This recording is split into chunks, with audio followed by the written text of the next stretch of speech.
Crendor, I sent you what needs to be our big news story of the day. Okay. Oh, my. New art installation at IKEA raises questions among residents. This is a sculpture. Go on. What appears to be some sort of, I would say, genitalia, but alien genitalia. It looks like something you'd find on like Coast to Coast AM Tumblr blog. Of course, yeah. A sculpture at the new IKEA in Burbank that was recently placed near the entrance of the Swedish retailer's store has many residents questioning the art piece. The tall object, which is wrapped in a white material and located just off South San Fernando Boulevard, has caught interest of some passerby since last week because of its phallic appearance. Phallic. Bueller? Mueller. It is part of an installation project that IKEA needs to fulfill per the city's Art in Public Places Ordinance, wrote Letica Bradley, an IKEA spokeswoman, in an email on Tuesday. Wait, Art in Public Places Ordinance? Welcome to Burbank. Welcome to LA. Yeah. All right. The city regulation requires that 1% of the cost for a major project, such as the retailer's new store or the transportation center at Hollywood Burbank Airport, must go towards an art piece on site or be put in the city's public art fund. Bradley said officials with Burbank's store have been working with the city's Art in Public Places Committee to select an artist and commission them to work on the artwork. The project is currently covered until the official unveiling later this month. Members of the Art in Public Places Commission could not be reached for comment. My favorite is the Instagram or tweet or whatever that is. Yeah. It's literally like, can anyone please tell me what this is? And it's just this giant metal dong. Outside of an IKEA here in LA. Now, here's what I see when I look at that Instagram photo, all right? I see either a very sad, deflated Baymax. Okay, yeah. Or I see a bowling pin that's just deformed. Yeah, like a bowling pin that's sad that the ball didn't hit him. Yeah. He's like, you know what? Why can't I be hit? Yeah. He'd be in a great relationship with Kareem. Absolutely. Can anyone please tell me what this is? Located in front of Burbank IKEA on San Fernando. Children are wondering. Parents are laughing seriously. I'm going to click the hashtag children are wondering. Hashtag children are wondering. That is the only thing that shows up. That is the only thing. If you were wondering what the hashtag children are wondering, this is the only thing. Whoa. Time out. What? Time out. What? Hashtag children are wondering, parents are laughing, hashtag seriously, right? Yeah. That's by Alexandra Richins. Click Alexandra Richins. Okay. Wait, what? She's like child actor. She's like 11. Who is this person? Why is she tweeting about penises? Yeah, why? What is the shit happening? That has to be written by like a PR person or like her mom. Maybe? It's got to be written by like her mom, who like maybe they were walking and they were like, "What's that?" And then her mom was like, "I got to tweet this from your account. You've got more followers than I do." She's in a movie called Boyfriend for Christmas. And yes, what? The girl is very, very young. This is so weird. What? I'm creeped out by all of this. Have we stumbled on like some real creepy internet shit? I don't think we should be here anymore. I don't think we should either. I don't think we should be here anymore. All I know is under hashtag parents are laughing, there's kids standing in middle of airport screaming, "I want Caddyshack." Yep. I mean, nobody wants Caddyshack that bad. I mean, is that a story we can hear? No, it's just Angie Kalas tweeted, "Kids standing in the middle of airport screaming hashtag or parentheses, I want Caddyshack, hashtag parents are laughing, hashtag Cleveland." This is not a real person, right? This is her mom. It has to be. Yeah, I'm pretty sure it's her mom. I have issues with all of this. Why is the mom tweeting for the little girl? Like, had hashtag fun with mom today, taking care of hashtag business, and I found out I hashtag booked it, successful, hashtag audition. Hashtag mom made that. Hashtag, that is, yeah. That's too many fucking hashtags. Hashtag mom. Yeah, that is way too many hashtags. All right, we solved this little mystery. Once again, we are top dog detectives on the internet game. Hell yeah. We're very good, very smart. All right, Crendor, what is our big news story of the day? Big news story of the day. Was that you covering up the fact that you had to find it? Why would I cover up the fact and draw out a segment if I didn't have an article to talk about for a weird news segment? Go on. Of the day. Somewhere someone's just animating this over that sloth.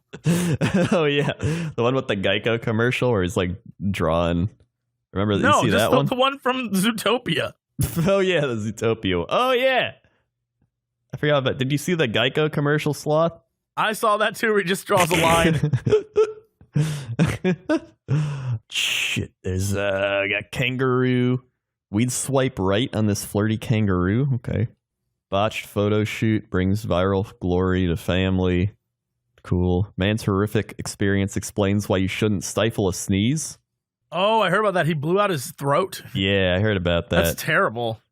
Don't stifle a sneeze. Don't do that. Sneeze like you mean it. I tell this to people all the time, especially in this office. There's so many fake sneezers that are like, achoo!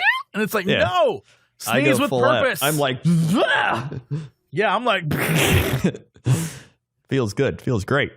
Florida man accused of calling 911 to gripe about small clams. Okay. A Florida man has been accused of misusing the emergency telephone system after he allegedly called 911 to gripe about being served tiny clams. Nelson Agosto of Stewart in the southeast region of the state was arrested December 18th after he allegedly made the 911 calls from Krabby's Seafood Shack. He was complaining that the clams he was eating were so small, he didn't want to pay for them. Sergeant Brian Bozio of the police department said, it all started because the 51-year-old Agosto was on his lunch break and, quote, dying to eat some clams. Agosto told the website he was disappointed that the restaurant wanted to charge him $12 for a plate of tiny clams that had nothing in the shell. When the restaurant staff refused to give Agosto a refund, he called 911 hoping an officer would help resolve what he perceived to be a gross miscarriage of justice. Instead, the dispatcher told Agosto he needed to call the non-emergency line. You need to call that number. This is 911 for emergencies, the dispatcher said. Hang up and call that number. They will help you. A short time later, Agosto called back, griping that nobody was answering the non-emergency line, and he still needed an officer to arrive on the scene. The dispatcher calmly explained the line was working and instructed Agosto to call that number.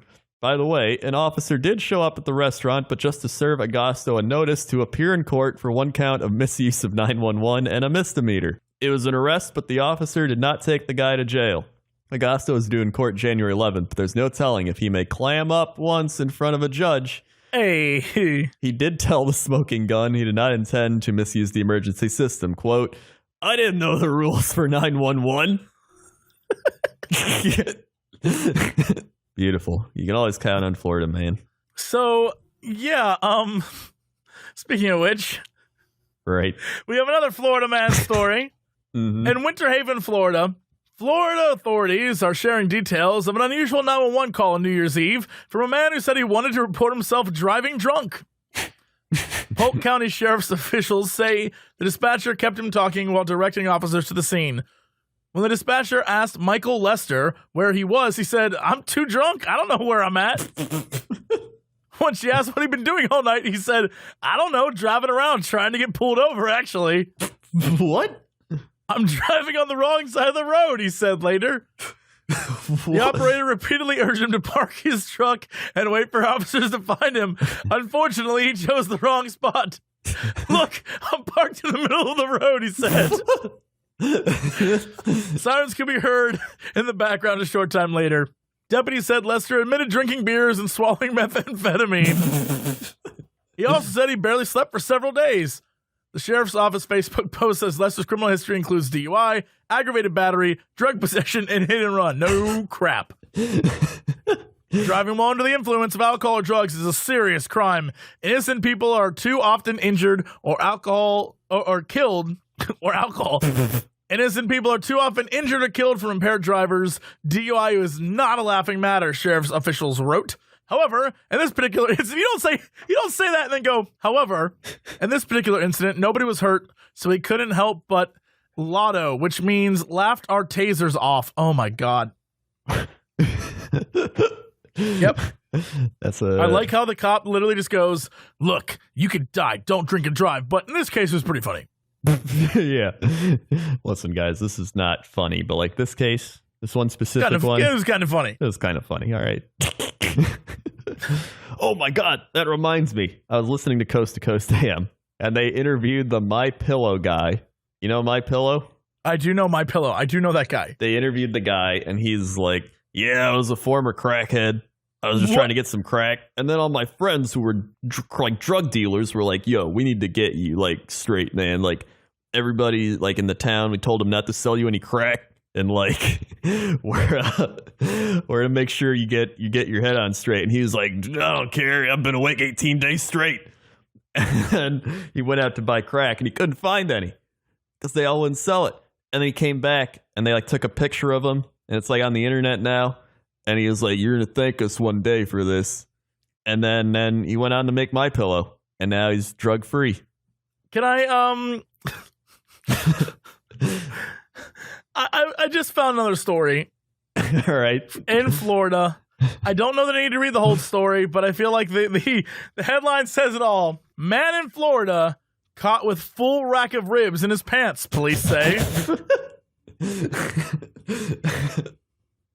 According to the Martin County Sheriff's Office in Florida, Maylee Alvarez Aguilar, 26, was booked on petty merchant theft charge when he was caught walking out of a grocery store with a full rack of ribs in his pants.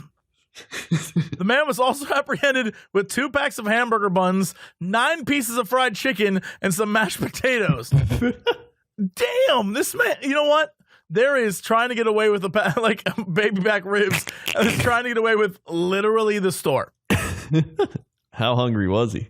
That's a great question. Oh my goodness. Let's get to our big news story of the day. Irish woman legally marries a 300-year-old pirate ghost. I did not expect that to go the way it did. Okay, yeah. Oh, here it is. I married a ghost pirate. The curious story of Amanda Teague and her 300-year-old dead lover. Now, question. All right. Question. This needs to be asked. Right. Is this the ghost of a pirate or a ghost who has become a pirate? I think we're going to find out. Okay. All right. On July 23rd, 2016, Amanda Teague, 45, married her Haitian husband, Jack Teague, on a small boat in the Atlantic Ocean.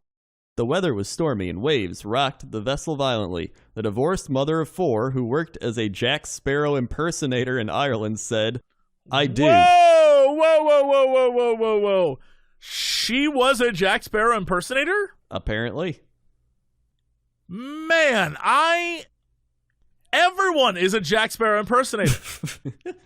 Everywhere I go in LA, there's always like 5 of them, just like crowded around like vultures waiting for tourist money. Not another one. That's the last thing we need. Okay. Teague made headlines last week after she broke news that she married the ghost of a 300-year-old pirate. She claims their spiritual relationship began in 2015 when she was lying in bed at home in Drogheda, Ireland, and sensed his presence. Yo, go on. After 6 months of continued contact with the ghost of the deceased freebooter, she developed feelings for him, and the 2 made plans to officiate their love for each other. Pardon? The 2 made plans? The ghost and her made plans? Apparently. The pirate ghost. The pirate ghost, yes. Now, question. Do you think the pirate ghost fell in love with Jack Sparrow and not her? Is this like when Lois falls in love with Superman instead of Clark? I think it's quite possible because I feel like pretend the pirate doesn't understand costumes. I don't think. I feel like the pirate ghost would be like, you truly are a sexy pirate. And she'd be like, I'm Jack Sparrow. However the hell you do a Jack Sparrow voice. I'm Jack Sparrow. I'm Jack Sparrow. Yeah. However you do a Jack Sparrow voice. And then that sounds then more he fell like in love the with LA Jack Sparrow. Jack Sparrow, have you been drinking again at noon? No. I drink every hour of the day. Why is all the rum gone?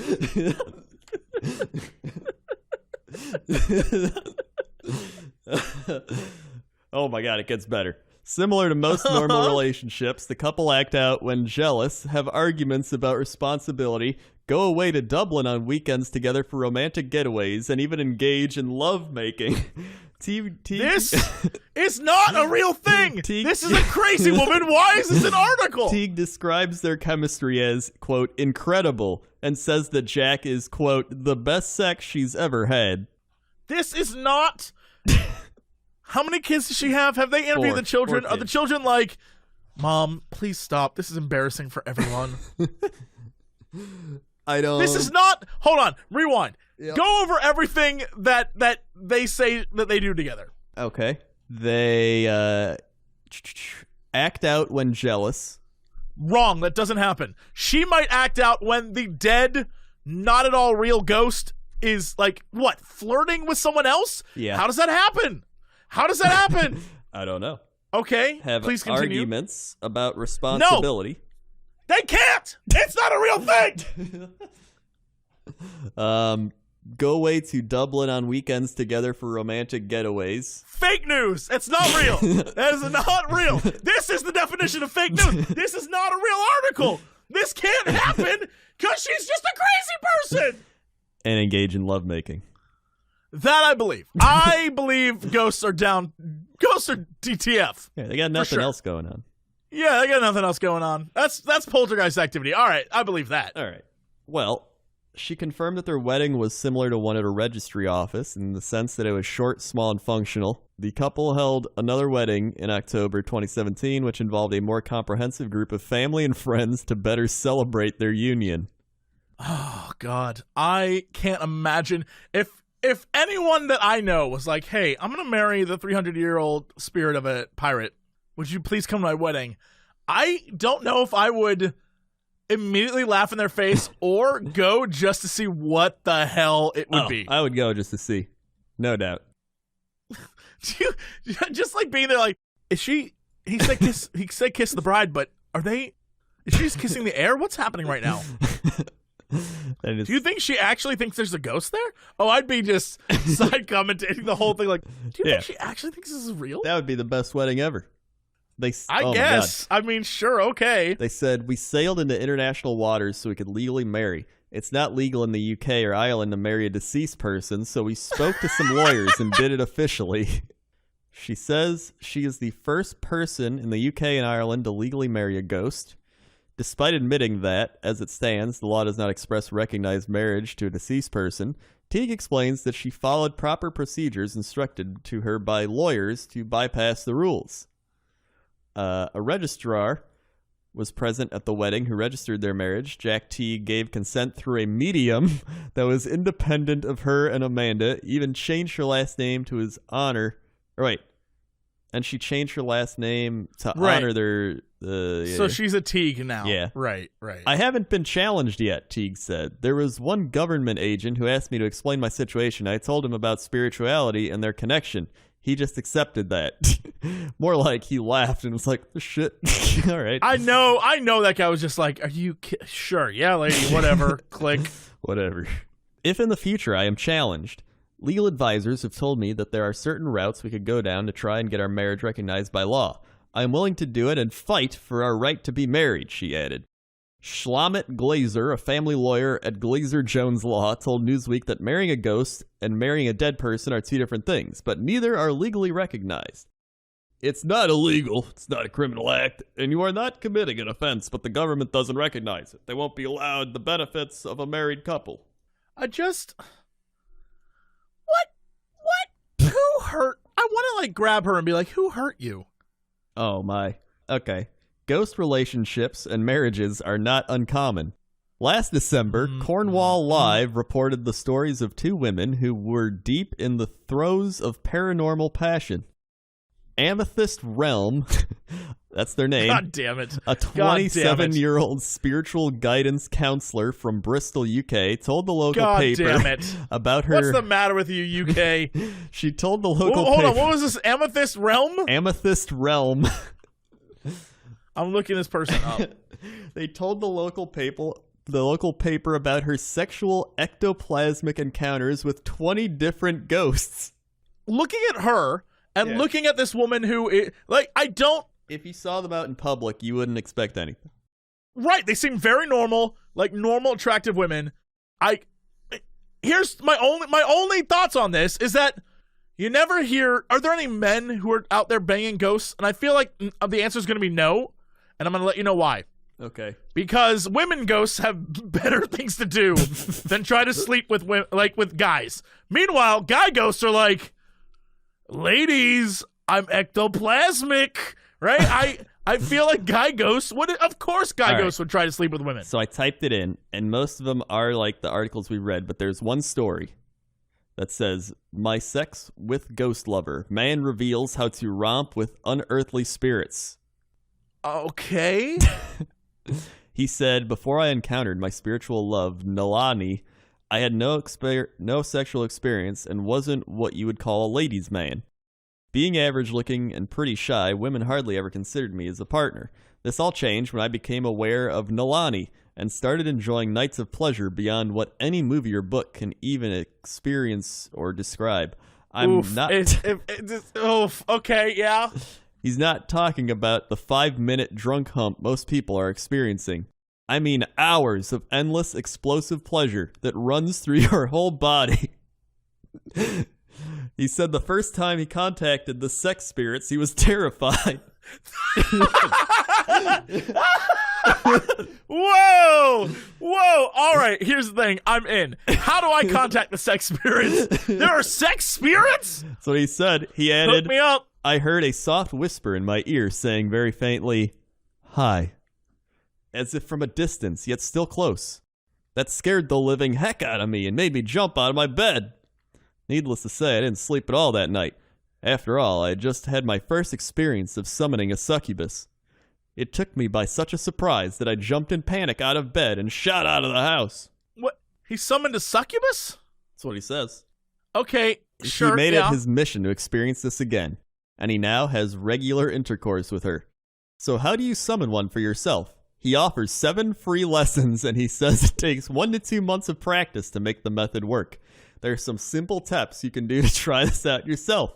He adds, "Sit in a private room where you feel comfortable and will not be disturbed. Close your eyes, clear your mind. Visualize for 10 minutes the way you think your succubus will look when you open your eyes. Once you finish, let the image go and clear your mind. Say to yourself, 'When I open my eyes, I will see you, my succubus love.' Repeat this affirmation until you sense a presence. When you feel comfortable, hastily open your eyes without focusing anywhere. The more you practice this technique, the clearer the image of the spirit becomes. Maybe we'll stay focused on the real world for now, however." Okay, so apparently you're absolutely. This is a thing that a lot of people are trying to do. In fact, there's a BuzzFeed article about this. What? These 2 women attempted to have sex with a ghost, and they wrote everything down and filmed everything and set up a whole thing. From the top. Oh my god. How to seduce a ghost. The guidelines. Okay. Know that it is real. Take it seriously. Be as goofy as you want. Have tons of fun. But know that you are really inviting a real spirit from beyond in. And that you are opening a real portal into other realms. 2. Know your belief system. God, angels, your guides, your higher self, your cat, it doesn't matter. 3. Don't get scared. Fear will do negative things. Fear will prevent it from happening altogether. Fear will bring the wrong kind of energy, a darker energy that will feed off of your fear. 4. Know that this is our realm of existence. They have to play by our rules. They have the power over you only if you let them. 5. Have fun. This sounds like a speech you give to someone about to go play a sports thing. Don't forget to have fun out there. All right, guys, let's just have some fun. The steps. Here are the steps. 1. Be in a great personal space. Clean, happy, good mood. Be in your good senses. Sure. 2. Prepare your space. Candles, incense, mood lighting, sexy music. Don't burn sage. That'll keep spirits away. 3. Define your space and set its boundaries, i.e., bedroom only. 4. You know what? I'm going to be real. If I'm going to bang a ghost, I don't want it in the bedroom. I want to get freaky with that ghost. Let's rest of the house open for business, ghost. Why don't they like Call sage? me. I'm not going to burn sage. I'll burn like some sweet ganj up in there. Be like, hey, ghost, come get high with me, brother. But why don't They'll they be like sage? All right. What's I don't wrong know. with it? I don't know the rules of ghosts and sage. Is it like garlic and vampires or something? Maybe. That's exactly right. Probably. Protect your space, whatever way works for you and your belief system. Start doing some slow, deep breathing. Begin visualizing your ghostly lover. What it, he, she feels like asks. Ask the universe or whomever to send you a ghostly lover. Be very clear that you want to be positive, good, loving, and light, as well as hot, of course. Softly add a chant to your deep breathing. Something like, come to me, loving spirits. 7, believe. 8, hopefully you'll start feeling sensations. You may hear something, smell something, notice orbs of light or shadow. Hopefully the physical sensations are coming. Right, yeah. 9, throughout your encounter, communicate with the spirit. Make sure there's mutual respect and that is nothing is done to you or allowed to happen to you that you're uncomfortable with. 10, when it's over, thank the spirit and close the veil or portal that you opened. Oh, you don't want spirits just showing up whenever, you don't like, want that portal to hey, stay baby, we gonna bang the night? Like, no, spirit, not tonight. I have work in the morning. Tomorrow. So yeah, these 2 girls did this, and they posted photos of themselves, and it just looks ridiculous. And they tried to visualize the ghost. This one girl said, I pictured Jon Snow. They tried chanting, and then down here it says, the sex. This girl, Katie, wrote, good news for my parents if they're reading this. I did not have sex with any ghosts, not even close, not even first base. I felt nothing, saw nothing, heard nothing, complete rejection. Ariana said, no sex. Well, okay, no recognizable sex. My hand got tingly. Some have suggested that that's like, I got some hand action with a ghost, but that's about it. And yeah, they basically just felt like nothing happened. And they're like, will we try it again? Sure. So yeah, there you go. But you know what, Crendor? What if like right now we tried to chant and bring some sexy ghosts All right. to the listeners? All right. And all we got to do is just do these simple steps. Yeah, okay. All right. My room is very, you know what? The office is a mess, but that's how I like it. Yeah. I feel like any ghosts who would be here would like it. I have an anime mouse pad with 2 giant boobs on my desk. So I'm going to grab one of those boobs right now. All right. And I'm going to like visualize some sort of like sexy anime succubus. All right. Right? And I just got to like, really, where is them boobies? Home.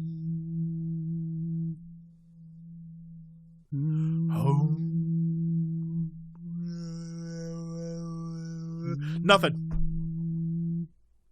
Oh, Did you get something? I think I felt my hand. You felt your own hand? Yeah. Is your spirit lover yourself? Actually, that might just be arthritis. All right. Well, good to know. Yeah. All right. Well, what's our big news story of the day? Pilot diverts plane after a passenger refused to stop farting. Okay. Imagine being in a confined space, huddled up close with tons of people, only for the urge to fart to reappear again and again. Unsurprisingly, people are getting pissed off. If you were identified as the culprit, you'd probably apologize, maybe even insist it was beyond your control, and try to sort it out in the bathroom. Well, not only was a bloke on a passenger plane unconcerned by people's protests, he actively refused to stop. A Transavia Airlines flight from Dubai. I'm sorry, what? Transavia. Transavia, yeah. Transavia Airlines flight from Dubai to Amsterdam had to make an unscheduled stop in Vienna to offload the guy. 2 Dutchmen who were sat next to him reportedly asked him to stop, and when he didn't, they contacted the cabin crew. The pilot even got... I love how they're very... 2 Dutchmen were sitting next to him and were like, please stop. Can you please stop farting? No, I ain't gonna stop. I can't stop. Do you think he couldn't stop? Or do you think he... sure, okay. I think he probably could have, but he hit a point out of spite, or he was just spite farting. Sure. The pilot even got involved, issuing a directive to the man to cease farting. When he did no such thing, a fight broke out, and the plane had to make a quick landing. Austrian police boarded the plane to escort the guy out, probably to everyone's relief. There are some people out there who get an absolute kick out of seeing people recoil in disgust when they smell their farts. While one or two can be funny, repeated gas, on a plane no less, must surely be awful. Do you think... But why? Why was he farting? Let's see, 2 women in the same row as him were also kicked off, with passenger Nora Lacob telling De Telegraph, "The strange thing is that we also had to leave the aircraft while we did not know these guys at all. We happened to be in the same row, but did not do anything to justify the bizarre behavior of the Transavia crew." But a spokesperson for the airline told the newspaper the women were misbehaving and hurling verbal abuse. "That is unacceptable. Our crew must ensure a safe flight. Our people are trained for that. They know very well where the boundaries are, etc., etc." How about you? Have you ever experienced any crazy stuff on a plane? Blah, blah, blah, blah. I just love the idea that a dude couldn't stop farting. How old was this guy? They don't say. Again, they don't answer the hard-hitting questions. Maybe he was like an elderly gentleman who just had bowel issues. Yeah. Can I ask you a question? Sure. If you had gallbladder surgery, right, and you had lots of gas, and then you went on a plane, and you kept farting, would you apologize for it? I mean, at that point, would you be like, deal with it? I have not farted this good. Maybe that guy, maybe this was like, I can't fart unless I am 30,000 feet up in the air. But even then, he should just communicate and be like, "Listen, man, I haven't farted in like 4 days. This is like, I got to do it. I got gas." Or do you think he did it on purpose? Like he was like, "I don't care, I'm farting." And then when they yelled at him, he was like, "I'm going to fart some more." Deal with it. I think he is just that person. He reminds me of somebody in League of Legends. He's the League of Legends player of farting. Yeah, where you're just like, somebody's like gonna troll, and they're just like, "Heh," and then you're like, "Hey, idiot, stop trolling," and they're like, "Well, I'm gonna troll even harder now," like that guy. That's quite a possibility. We just don't know. The story didn't tell us anything. Like all news stories these days, nothing was told. Yeah, we learned nothing. We never get the hard-hitting facts. Never. We never get the hard-hitting facts. Never. That's sad. Breaks my heart sad every time. time. Every time. So we have a few news updates. Should we save that for news, or do you want to get to it right now? Because I feel like this is important. Since we're on the topic of sciencey stuff, there's one sciencey topic we need to talk about. Yeah, no doubt. That is Flat Earther. Flat Earther finally launched himself to space on his homemade rocket. Here's how it went. All right. So just an update for people who do not remember this story.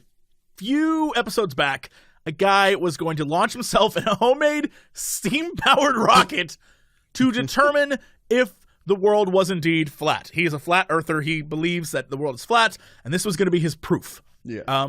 Again, that's insane, but he was going to prove it to the world. And then for some reason, he backed out of it. Well, turns out it was just weather issues or something.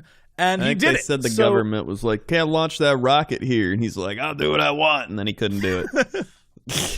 There you go. All right. So what happened? So Mad Mike Hughes, the world's only flat That's earther right. rocket His man, name was Mad Mike. Of course it was. Finally blasted off on his well-publicized mission yesterday before crashing back down to reality, shaken but unharmed. Giving him due credit, the launch was remarkably smooth, especially considering that the rocket was made by Hughes himself for a very small price.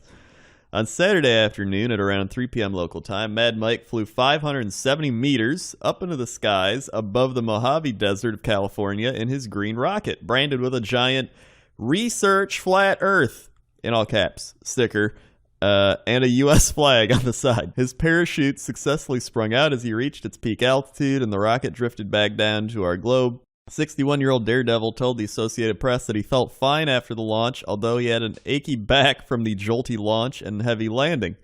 Footage shows Hughes just after he was removed from the rocket, looking a little worse for wear, although alive and moving. "Am I glad I did it?" Hughes said, speaking to the AP.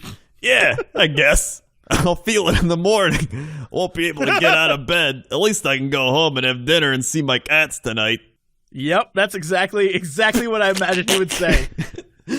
As for his personal scientific voyage, Hughes is still not convinced that the Earth is a sphere.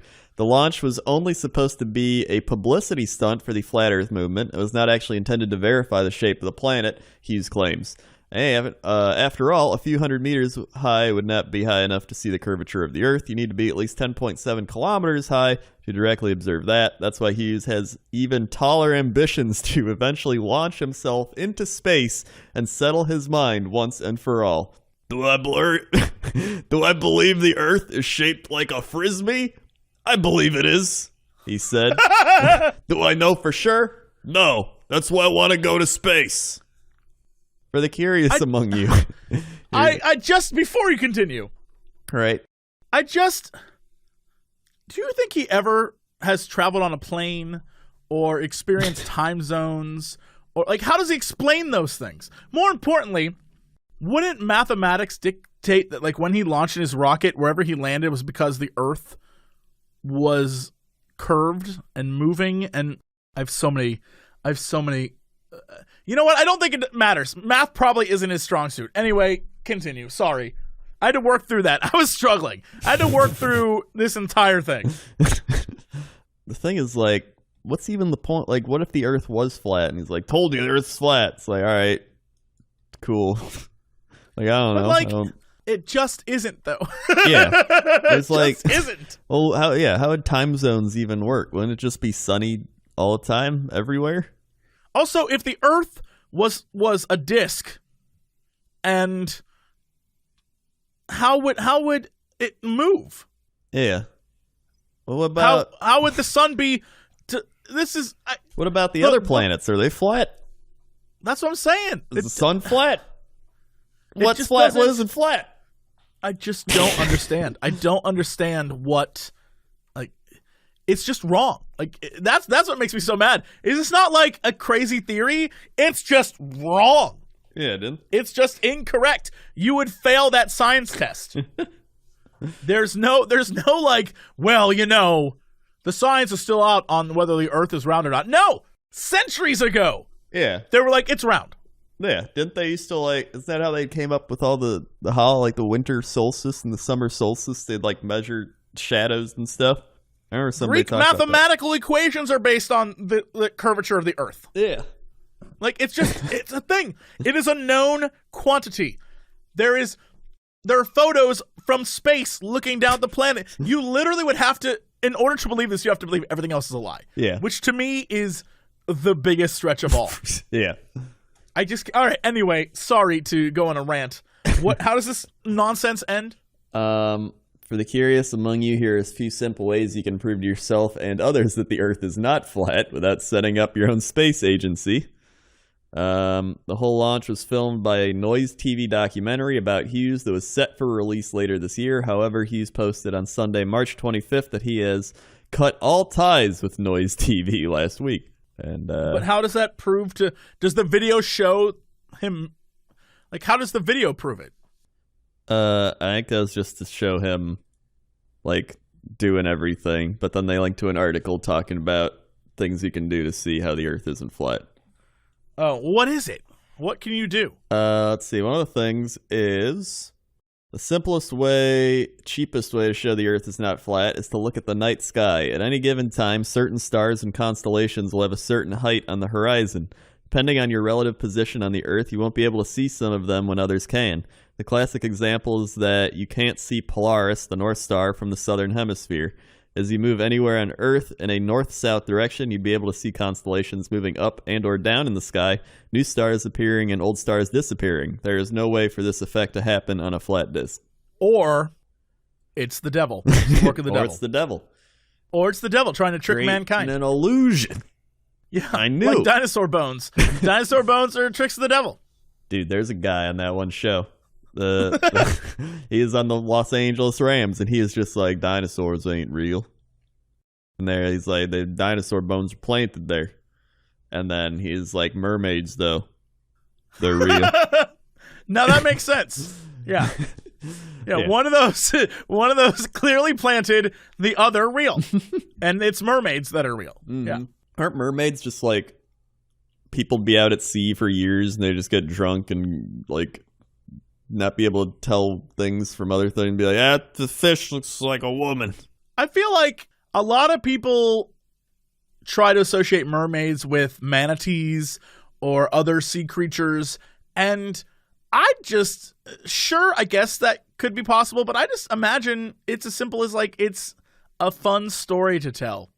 Yeah. It's like a myth, right? Yeah, it's like true, mermaids. And after a while people just tell it, and I don't know why we have to associate it with like, yeah, no, they were looking at manatees. Literally, it could just be dudes out at sea being like, man, I could sure use like a hot fish girl right now. Like, that's true. It could really just be that simple. I mean, there's plenty of other stories of like myths and stuff. Right? Yeah. I don't know. These are just sea All myths. right, well, sea myths? Sea myths. All right. Let's get to our big news story of the day. I'm going to send this to you. All right. I've been sitting on this for a while. It's ready to hatch. I want you to get ready. Just brace yourself. I'm braced. This story is for you. Okay. Should I read it? Yes. No, this is yes. All right, good. Florida men. We've advanced past Florida man to Florida men now. One disguised in bull costume allegedly tried to burn down ex-boyfriend's home with spaghetti sauce. Now this is a mamma mia. Exactly. 2 Florida men are accused of breaking into their ex-boyfriend's home and using... Whoa, all right. Time out at the beginning of this. Right. Time out. 2 Florida men are accused of breaking into their ex-boyfriend's home. Mm-hmm. There's a story there. Mm-hmm. That first sentence is a story in itself. It really is. Do they both date this guy at the same time? Was it a threesome thing? Was it an open relationship? Or are they exes of this guy who met and later realized how much of a scumbag this guy is? Or is one person the one that was cheated on with the other? Like, there's so many options here of what this could be. I don't know. I don't either. It's like a movie.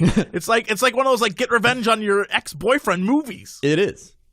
And it gets crazier. 2 Florida men are accused of breaking into their ex-boyfriend's home and using ragu sauce to try and burn it down.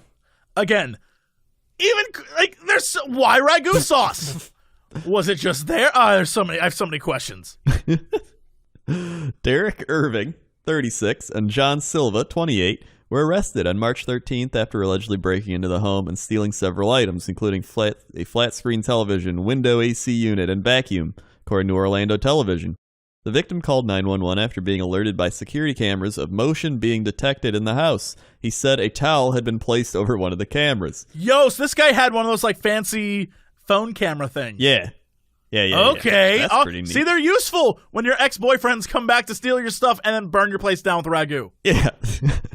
Arriving deputies saw a red SUV leaving the area and conducted a stop. The 2 men inside the vehicle, later identified as Irving and Silva, said they were picking up clothes from the home.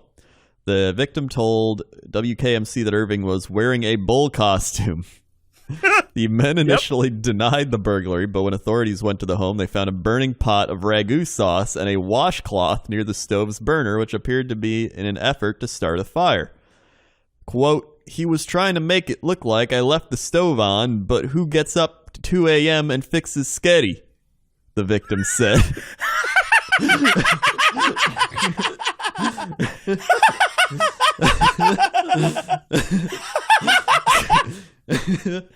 Hold on. At first I was going to be upset because I was like, oh, this is a fake article because they didn't try to use ragu to burn down the place. They tried to use the process of cooking ragu. Right. But this article completely saved by this man's... He was trying to make it look like I left the stove on, but who gets up at 2 a.m. and fixes sketty? Yeah, who fixes sketty? Who fixes sketty at 2 a.m.? Who fixes sketty? I'm calling it that shit from now on forever. I'm going to need some sketty right now. It is no longer spaghetti. It is sketty. It's sketty. Can I get some sketty, please? You got the sketty? You mean spaghetti? Not sketty. Give me that sketty. I'm going to need some sketty. Oh, shit. That's funny. So again, that's the whole story. That's it. Yeah, they were charged with $25,000, and that's crazy. But or they're being held on bond with $25,000. I have more questions, though. Why? I have more questions too. Why was he wearing a bull costume? Did he get it from the house, and he just wanted? And to he was take just it? like, it doesn't make sense to not put it on. That's great. I gotta put it on. Or did he Yeah. go there in the bull costume? I just don't know. I've so many questions about these two. Oh my god. And then why? Like, okay, he was trying. So they found a burning pot of ragu sauce and a washcloth near the stove burner. So, okay, so they just put a pot of sauce on, and then just let it go. But like the washcloth. Yeah, I guess they like turned the heat up to high maybe and left the washcloth near it, hoping that the washcloth would catch on fire. Yeah. But I feel like I'm no kitchen genius. Mm-hmm. But I feel like a washcloth catching on fire, unless the rest of the counter is made of something flammable. I feel like most tabletop counters, like in a apartment, are made to like withstand flames, right? I'd imagine so. Especially if it's a gas stove. Yeah. Like the counter's not going to catch on fire unless it's like a gas stove that you would take camping and then they put it on a wood table. Then maybe that would happen. Yeah.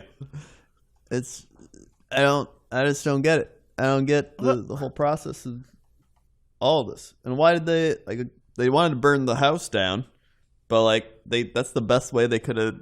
The best thing they came up with was just putting on a pot of sketty and then lighting a washcloth on fire. Can I tell you something? Were they trying to leave when they were caught? Arriving deputies saw a red SUV leaving the area. Oh, yeah, I guess that's true. They're trying to leave. Can I ask you a question? Yeah. Why'd they put on ragu but not the actual sketty? That's what I was thinking. I was thinking that too. Do you think he didn't have sketty, so they went to the store to get sketty?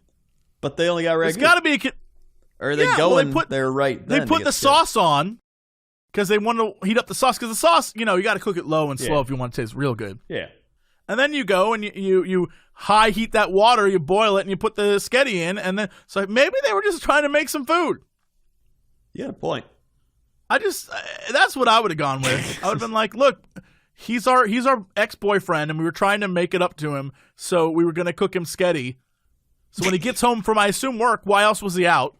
Maybe he was out partying. When he gets home for the night, whatever the story may be. Yeah. When he gets home for the night, we're going to have sketty waiting for him. And if he was drunk, he could have a sketty. And if he came home from work, he'd be tired. And I'd sell that shit. If I had broken into this person's house, I'd be like, I was just trying to cook this man some food. But at the same time, then you see their mugshots, and you wouldn't believe them at all. No, then you realize they are criminals. Yeah. Those two gentlemen are criminals. Although the one guy has like sort of a baby face, and I like it. Yeah, I feel like he was in the bull costume. Yeah, oh, definitely. He was the bull. Yeah, that man was the bull. Let's be clear. Yeah, no doubt. No doubt about that. And now, before we get to our big news story of the day. Right. It's not a story I feel like we can cover, but... Oh no, what happened to it? What'd I do to it? What did you do to it? I don't know what I did. There's a story we can cover, and that story is... Oh. I gotta find it again. Hold on. I got distracted. It's the setup. It's not even worth it now. It's not even worth it. This is one of those stories that we can't cover because it's a little too inappropriate and probably not as funny as the headline makes it seem. Yeah. But it's something I felt like we needed to discuss. It is. Yes. Hold on. I'm excited. Hold on. I'm ready. Okay, here we go. Florida man who said his girlfriend choked on his giant penis is cleared of murder.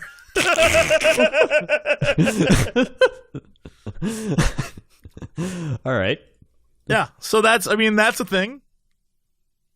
Well. Yeah. At least that's we know he didn't do it. Yeah, that's not the real story. The real story is this.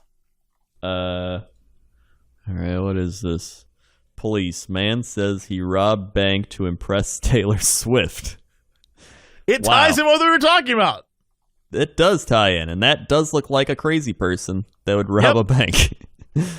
I swear to God, every time they show one of these mugshots from somebody who does something crazy. You see it in their eyes. You see it in their eyes that they're not sane. Well, I think it's because those are the eyes of a person who has no shame, right? Like, when crazy people get caught doing something, like normal people, if you get arrested, they have like, oh no, my life. Yeah. Crazy is just, is that a camera for me? Yeah. Oh man, I bet Taylor Swift's gonna be here any day.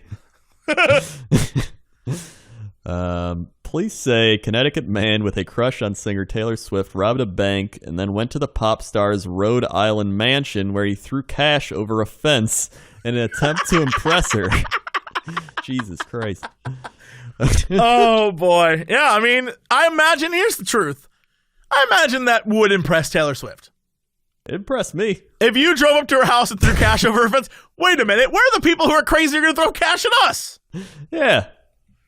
Oh, come on, crazy people. Drive up to my house, throw cash over the fence. Good job. Trust me. Now go get more cash and bring it back. It's like a crony. Good job, minion. Now go get more. Can you imagine if it was kind of like Warcraft, where we had little peons go out and get us money, and they bring us back sacks full of gold? Officer, it wasn't me doing it. It was just the cronies kept going out and getting it for me. I couldn't help it. We have a war chief's hold over here we gotta build, man. How else are we gonna recruit high-level wolf riders? It's a good point. All right, carry on with your business. Mm-hmm. Thank you. Police say it seemed he wanted to propose to Swift, so he drove about 60 miles to Westerly, Rhode Island, and started throwing some of the roughly $1,600 he's charged with stealing over Swift's fence. Rowley was pursued by Rhode Island State Police back to Connecticut, where he was arrested. He's 26 years old, $100,000 bond, and he doesn't have a defense attorney. Well, yep, he's gonna do fine. He's gonna do great. He's gonna do fine. It's always, whenever it's like guys, they're doing crazy shit for women. He's like, I was gonna propose to her after I gave her the bank robbery money. You know what? What? I feel like we owe it to the people to actually do this story. All right. I feel like we owe it to the people to do this story. All right. Murder suspect who used big penis defense found not guilty. I mean, we got to do it now. We owe it to everyone, yeah. The Florida man who claimed his girlfriend choked to death during oral sex was found not guilty of second-degree murder Monday. Richard Patterson, 65, of Margate, was acquitted of killing 60-year-old girlfriend Francisca Martinez in 2015 after a week-long trial. During the trial, his lawyers initially argued that Martinez died accidentally while performing oral sex on him at his apartment.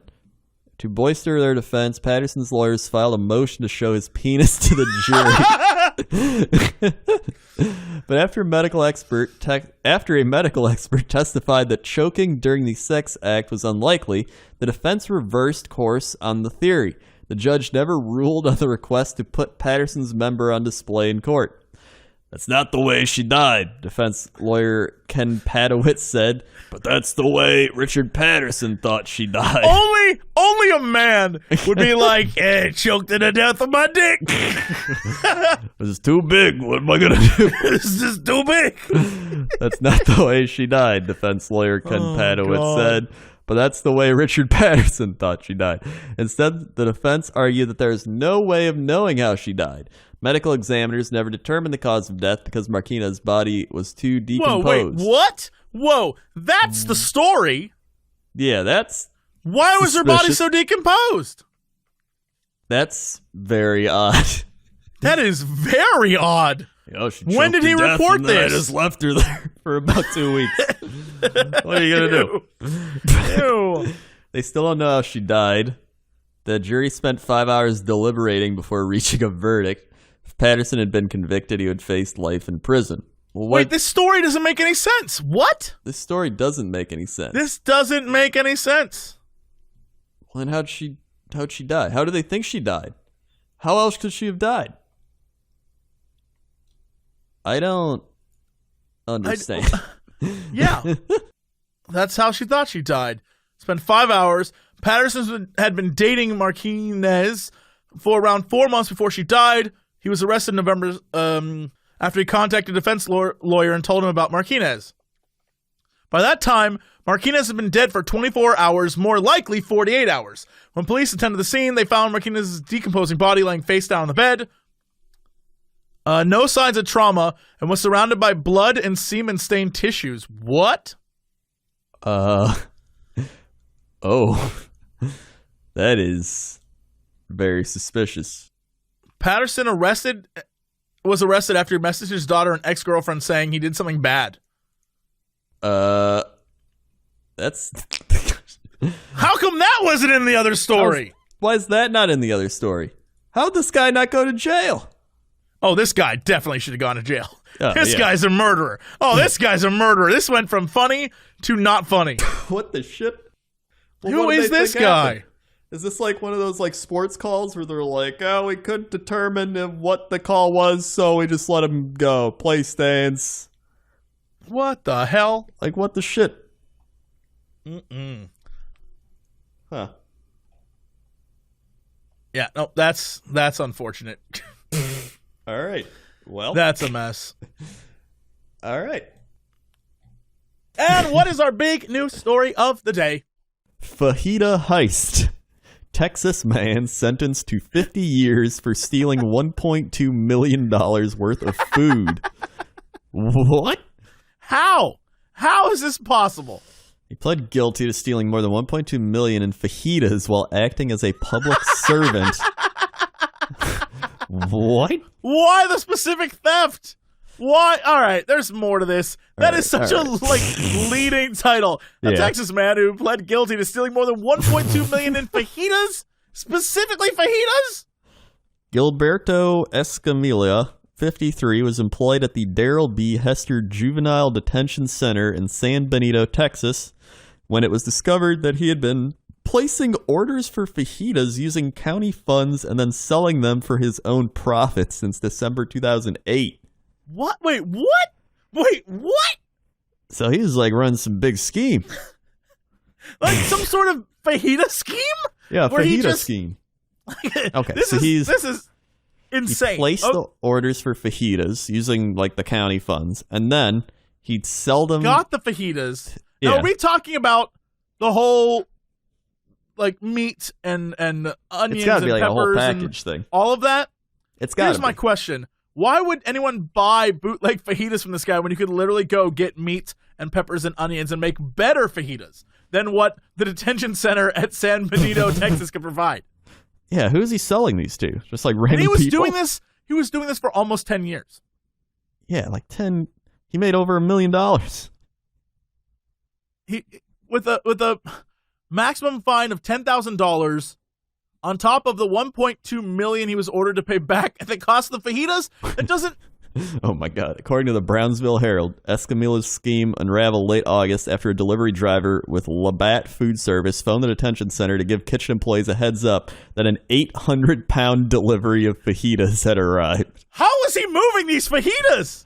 I don't know. What was he doing? Are you telling me they were delivering 800 pounds of fajitas to this place, and then he was somehow moving 800 pounds of food out of the detention center to somewhere to sell it? How? Employees How immediately is this possible? thought the delivery had to be suspicious, as minors at the detention center are not served fajitas. However, you kidding me? What a stupid idea! However, the delivery driver insisted they had been delivering fajitas to the detention center's kitchen for the past 9 years. After being fired and arrested, Escamilla's house was searched by police who found packages of the fajitas in his refrigerator. It was selfish. It started small and got bigger and out of control, Escamilla said during his testimony. Got to the point where I couldn't control it anymore. Are you telling me that this guy started? You know what this was. This guy started small, just taking fajitas because he could order them. And he was like, "Oh, it's fajitas. I love fajitas."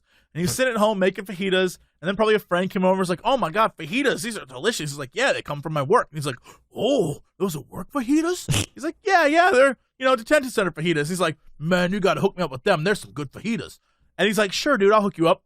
And he got extra fajitas. And then his friend told a friend. And then now he has all these people, and they're like, yo, dude, I'll pay you like $20 for fajitas. And he's like, wow, okay, sure. And now, next thing you know, he's the kingpin of fajitas.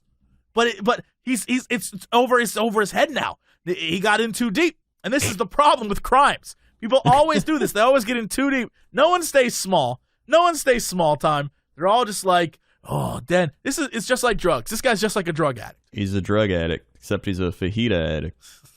and he's going to jail for a long time. A long time, yeah. Very long time. Because he stole more than $200,000 worth of goods. Texas law considers the crime to be first-degree felony and allows for sentencing up to 99 years. 99 years, man. Oh, man. 99 years for fajita stealing. You know what? I'm gonna say it.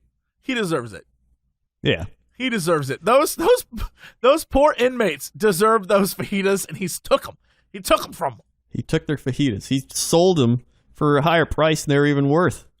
I'm still trying to get over the fact that someone out there paid like excess for fajitas. Yeah. Like, was he selling them to the inmates or something? No, I don't think, because they found him in his house. Maybe he was. It just makes sense, though. Inmates aren't going to have the kind of money for fajitas. Yeah. Fajita money, you got to be rich. Who's buying them? You got to be rich. I want to know who's buying these fajitas. There's so much to the story. We don't know who bought these fajitas. Who bought these fajitas? Who was the fajita buyers? Was he selling to kids on the streets? Did he have, like, kids on the corner, like, yo, man, you want this fajitas? I got fajitas. I got steak. I got chicken. You want carnitas? I got that too, man. I want to know. I have no clue how this happened, but I need answers. We need answers, and we need them now. Yeah, it's my money, and I need it now. This is an NBC News story. I demand updates. On this story. I demand updates. All right, well, Crendor, what is our big news story of the day? All right. So there were two stories that interested me. I'm both ready. Sent by the fans. By the way, if you see any Lord. stories, send them on Twitter. That's where we pretty much go for our news now. We let the fans do it because we're too lazy to find the stories. All right, what is our stories? Let's see it. So, one's an update on the Big Mac man. As of May 4th. Oh, no, don't tell me he's dead. Man, don't tell me he's dead. Nope, even better. He's down his 30,000th Big Mac. 30,000. I'm going to salute this dude. This man is the Ozzy Osbourne of fast food. He keeps consuming, and nothing happens to him. It's like Ozzy Osbourne who's like done every drug, like taking him with alcohol, and he's like fine. Like his liver's like the. I don't know if I call Ozzy Osbourne fine. Well, he's as fine as he can be for what he's done. All right, the man should be dead. Sure. He should have died like 30 years ago. Sure. Don Gorski gobbled down his 30,000th Big Mac on Friday at the same McDonald's where he got his first taste of beefed up burger in 1972. At the time, it was the only McDonald's in town. I just got my driver's license, he said.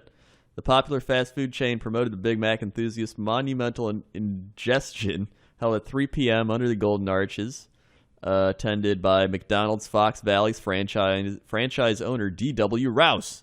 Don has a passion for Big Macs like no other, Rouse said.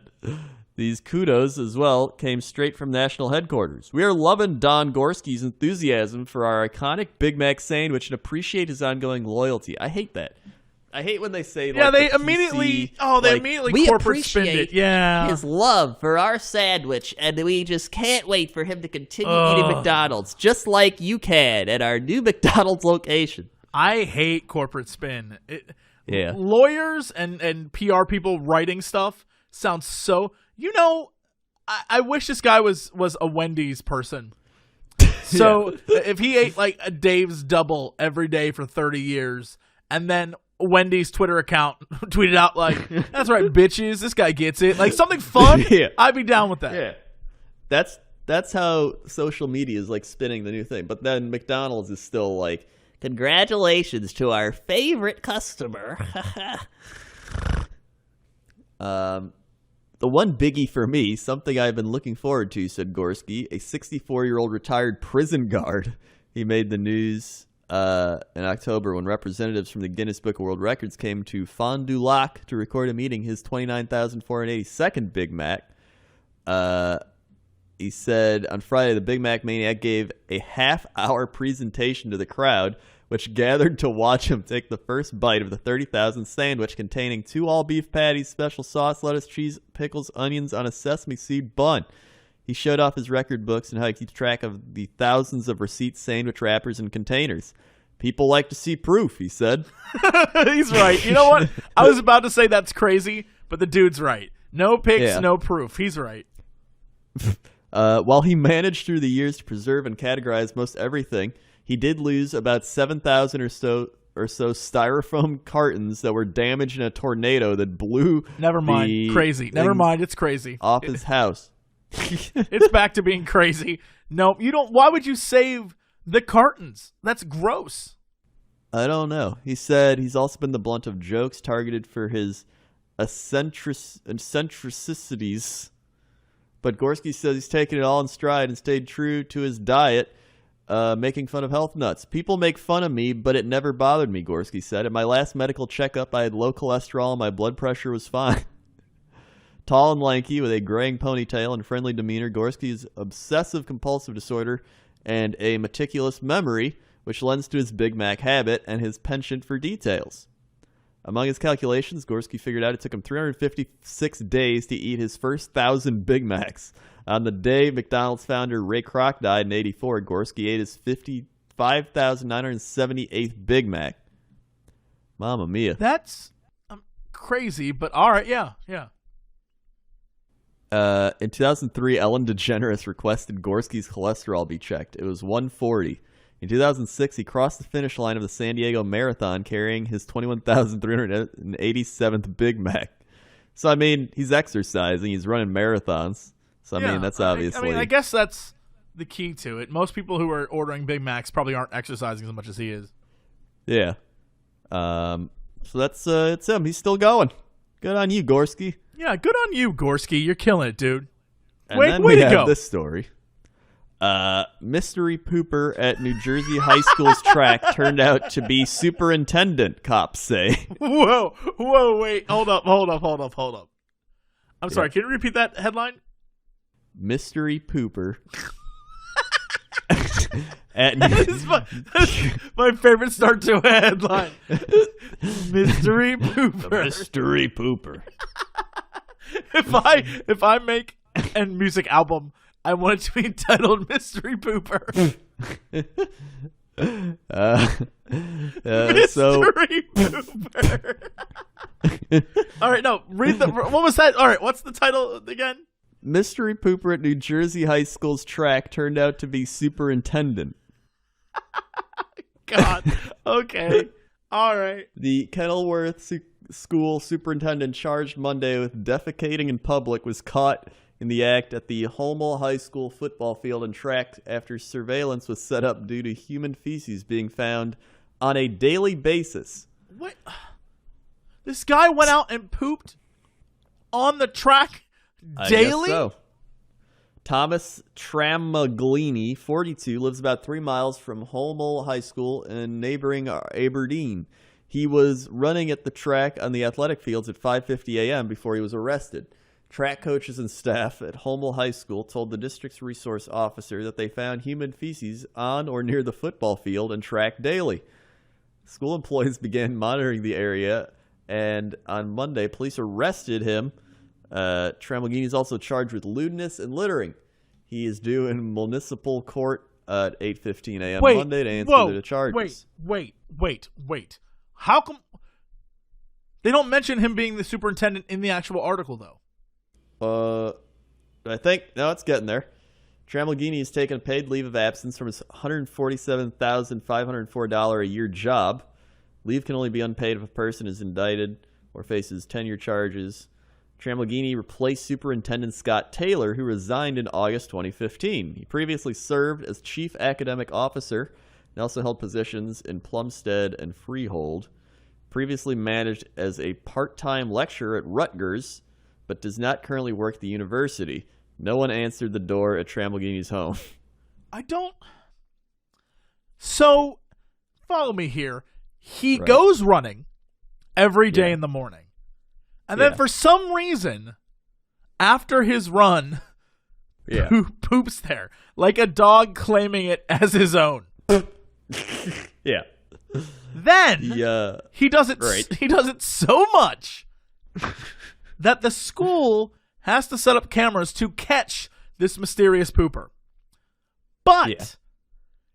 as superintendent, he doesn't know that the school's doing this. I don't know. So- I guess not. I- Maybe he thought he was getting away with it. But he's a super. like a Scooby-Doo. Wouldn't he know if the school set up cameras at the track? Isn't that his job to know that? You would think so. I just don't understand. I just don't understand.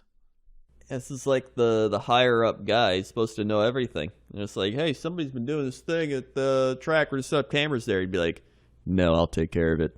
Right? Yeah. And I figure he would be like, yeah, I wonder who's pooping on our track. That's gross. And then then maybe he would even stop, which goes back to the original point, which is he did this. It's like a serial killer.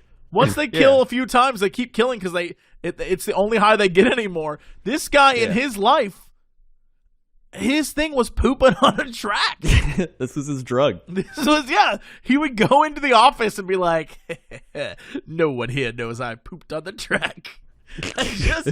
I'm blown away by this. I don't understand what was going. We need more information needed. How did More this guy poop on information. this track? Why Back was he to the poop? real reporting? Where are the real reporters? That's, you know what? I get why people are crapping on the news media. Where's the real reporting? Why didn't anyone go interview this guy and figure out why he's pooping on this track? Well, I guess they tried to, but nobody was at his house.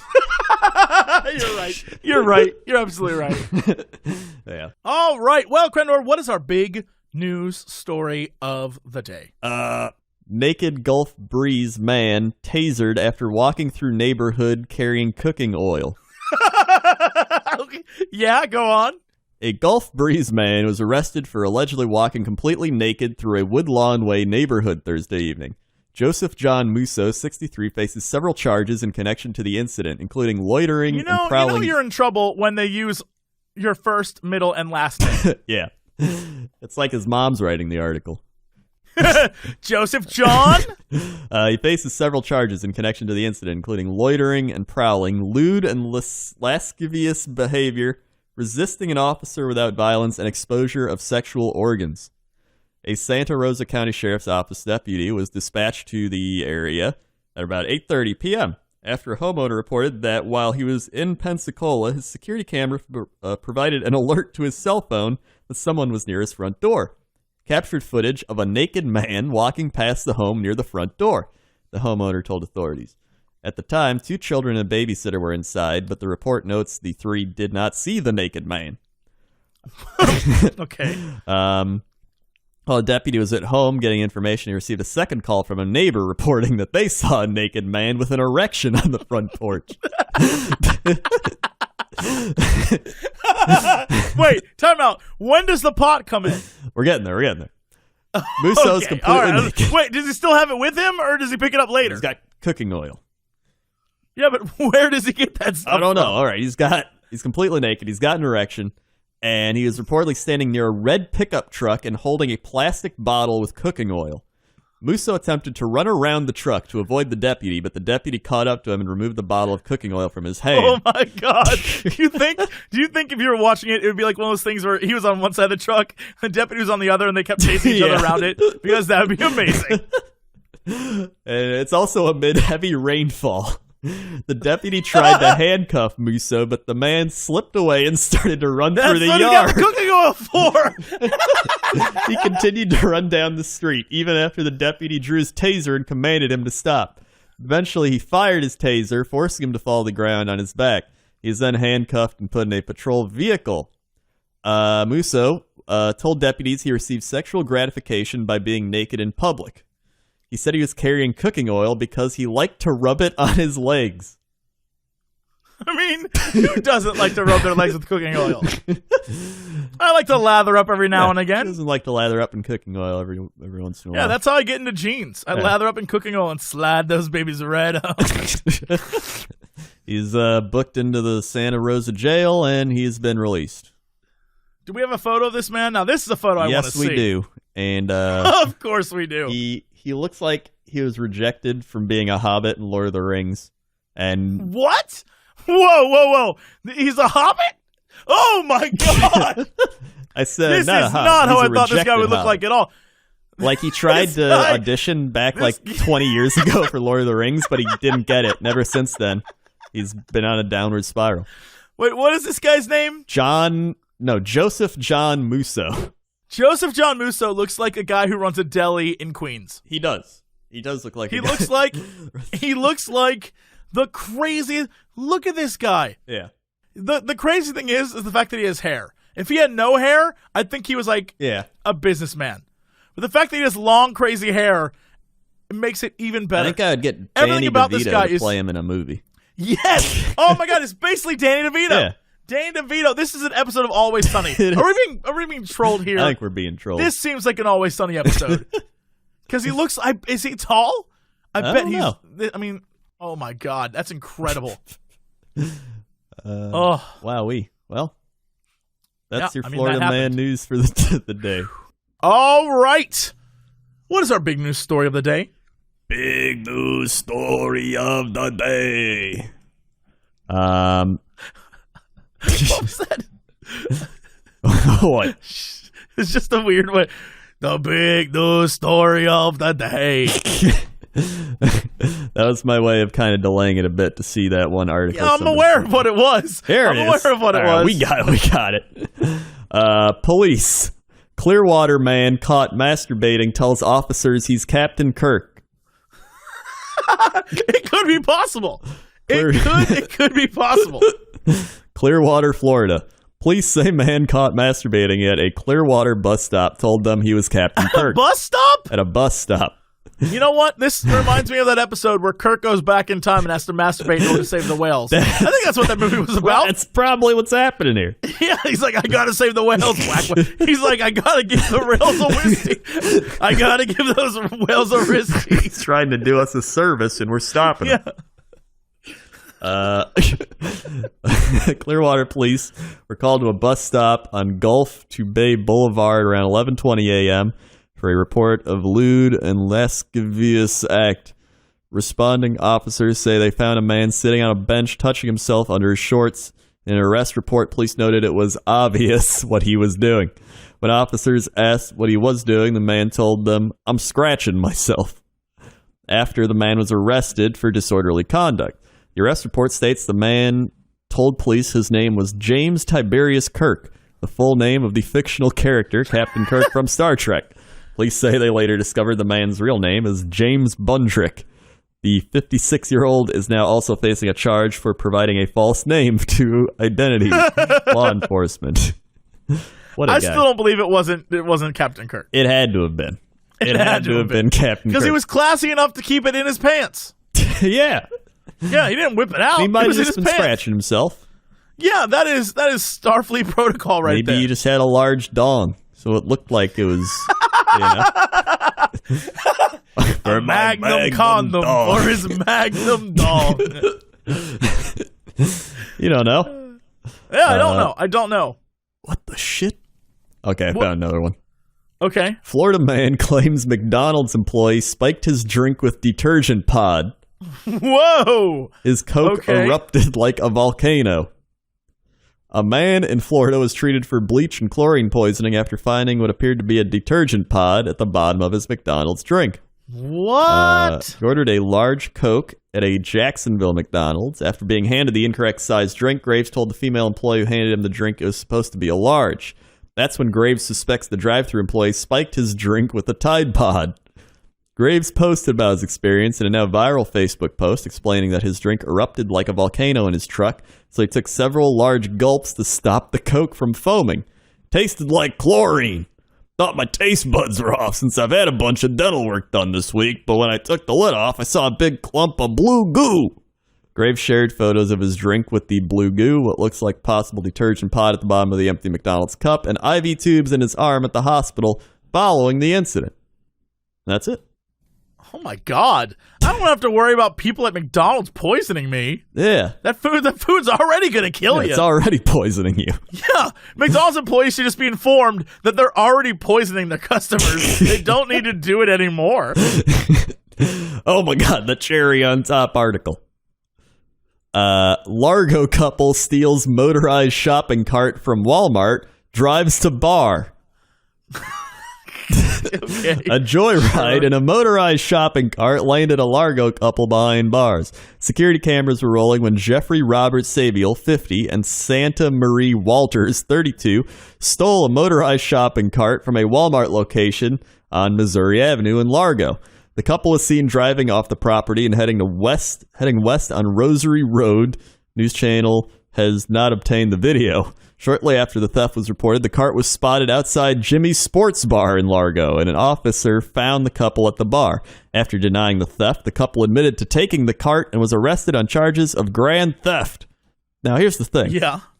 Why did they choose to take a motorized shopping cart? Like, were they like, hey, we can't afford our car, we'll just get one of them Walmart cars? I feel like, yeah, is the answer. They probably were just like, we need to get to Jimmy's. It's happy hour. And he's like, that's on the other side of town. I ain't gonna walk that far. She's like, well, let's take this cart. And he's like, all right, baby, hop on my lap. And they rode together off into the sunset. I think it's beautiful. I think it's beautiful too. Really? The only other beautiful thing about it is she's 32 and looks like she's 70. Yeah, well, that's how that 50-year-old man got. Methamphetamine. That's how they ended up together, yeah. That is a definite methamphetamine user. Meth was definitely involved in that story. It was definitely involved. And that's the news. All right. Well, that's it for that. So what is our big news story of the day, sir? Big news story of the day. And once again, I feel like we have to turn to our main man, Florida man. Oh, boy. So we've got some Florida mans coming in. One of which is Florida sheriff reports monkey attack at Home Depot. Sure, yeah. We've also got one that we saw last time that we missed barely, and I think we should probably do it, which is Crystal Methvin was arrested for crystal meth. Right. Last time after we finished the episode, minutes afterwards, I was on the internet and I saw the article that was a person named Crystal Methvin got arrested for having crystal meth. And I just was like, we missed out. This is all right, good. I'm glad we have that story. Yeah, so we got this story ready to go. Woman named Crystal Methvin arrested for drug possession. Florida. Can I tell you something? We've looked this article up. Yeah. And I've looked up last names named Methvin. That's a real last name. Yeah. And there's actually people who commented on the article with the last name Methvin laughing about how a person with their name was named Crystal Methvin. All right, please continue. Florida police arrested the woman on drug charges after they allegedly found her in possession of methamphetamines. In May 2016, a woman named Crystal Methvin was arrested on drug possession charges in St. Augustine, Florida, after they found methamphetamines, often called crystal meth, in her car.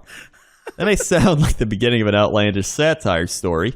We've covered dozens of similar-sounding fake news stories involving outlandish crimes, bizarre mugshots, and oddly named crooks, but a woman named Crystal Methvin truly was booked in St. Johns County Jail on May 26, I like how even the newspaper's like, we don't believe this. This can't be real.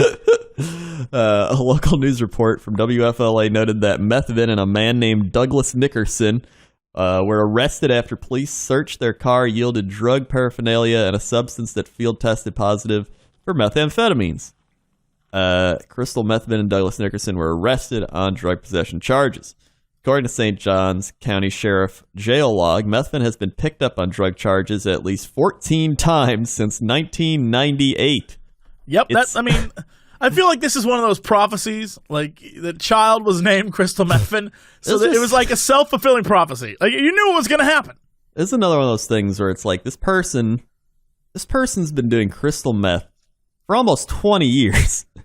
And they're still going. I like that. That's your takeaway. Well, You know I what? didn't They realize did it for until 20 then. years and they're still going. Like, they're like, oh, yeah, it's been at least 14 times since 98. I'm like, oh my God. Like, she's been doing this since I was like 9 years old. This is insane. This is crazy. Like, just people, they're out there. They're like, oh yeah, I got sick. I ate a lasagna and a bad sandwich. There's Crystal Methvin powering through crystal meth like it's nothing. She's just rolling along. Some people are built differently. Some of us don't have a strong constitution as Crystal Methvin. Maybe her name is what gives her the power. It might be. You think that's her superhero name? Crystal Methvin is an arch nemesis of Florida Man. And she's always there like, you'll never stop me, Florida Man. There's always Crystal Methvin. And her middle name's June. Crystal June Methvin. I like that. But she got arrested May 26th. She should have waited like 5 more days to be June. Then it would have all lined up with the stars. It's true. Then it would have been the perfect article. Oh my God, this is great. I want to know what happens to this lady. Is she going to get arrested again? Can I tell you what's going to happen to this lady? All right. This lady is going to go find more crystal meth. Is what's going to happen to this lady. And this will not be the last time we've heard from her. Just Right. like all of Florida Man's arch nemesis, it won't be the last time we hear from her. Crystal Methvin will be back. Oh no, Crystal Methvin. She's taking more crystal meth. She's like the bane of our universe. She just keeps getting drugged up and becomes stronger. Oh wait, hold on.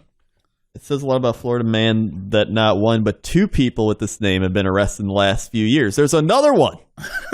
I think it's the same person. She just meth really messed her up. One's Crystal Methvin, one's Crystal Methany. I gotta look this All one right, up. no. Methany is not a name. That is a person who was called Crystal Methany because Methany's Yes. not a name. No one is named Methany. Get out of town. I'm going to Google this. Yes. There's no one named Methany. There is Crystal Methany. Methany is not a name.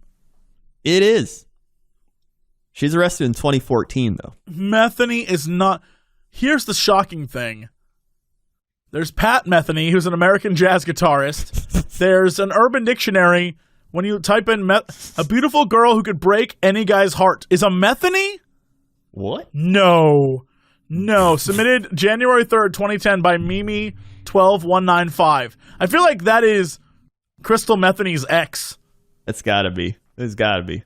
Because That's the no doubt. example is Metheny, will you go out with me? And Metheny replies, not in this lifetime. Metheny is also akin to diva or it girl. Bullshit.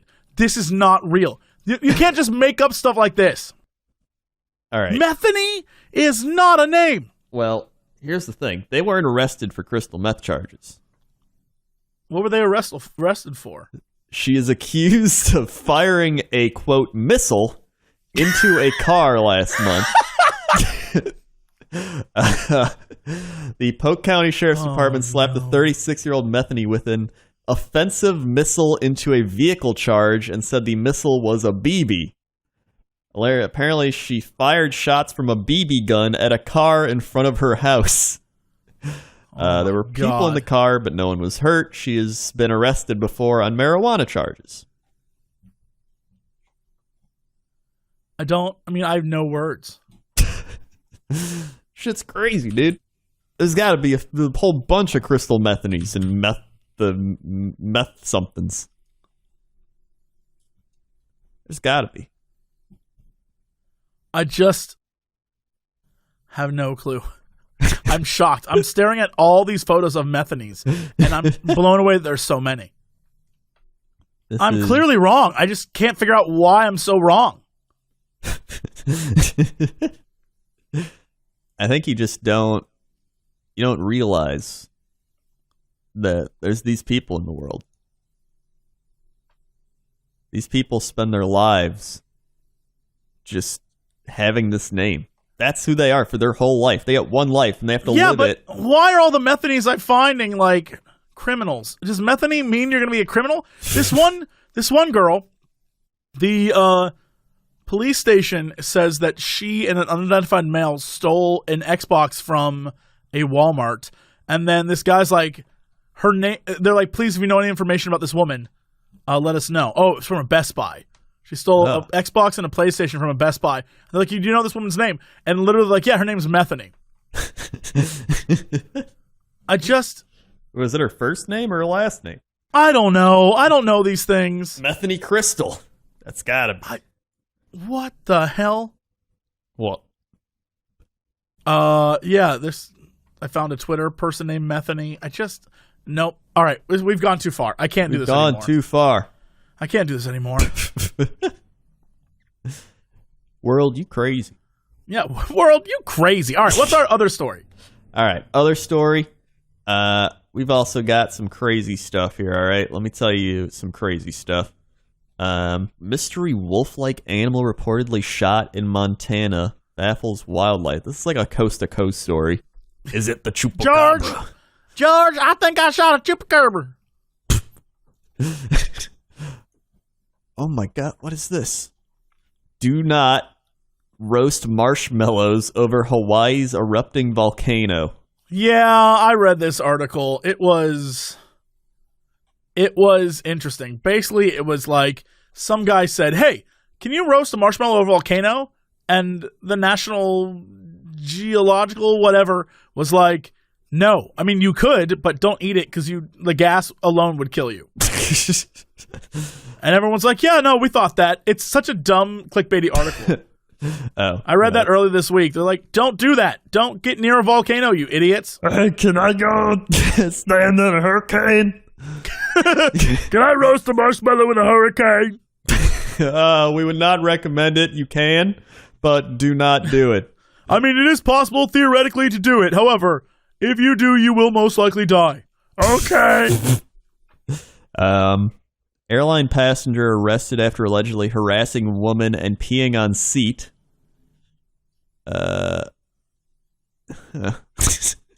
Interesting. Pollen bomb is every allergy sufferer's worst nightmare. That's not weird news. This place is doing what Yahoo did. Yahoo fell apart. They used to have great weird stories. Like, look at this. If I go to Yahoo, right? I go to Yahoo News. Yahoo News used to have like the best. They were the top quality of like shitty articles back when we started. Mm-hmm. Now, it's just trash. Like Kobe defends LeBron's garbage teammates.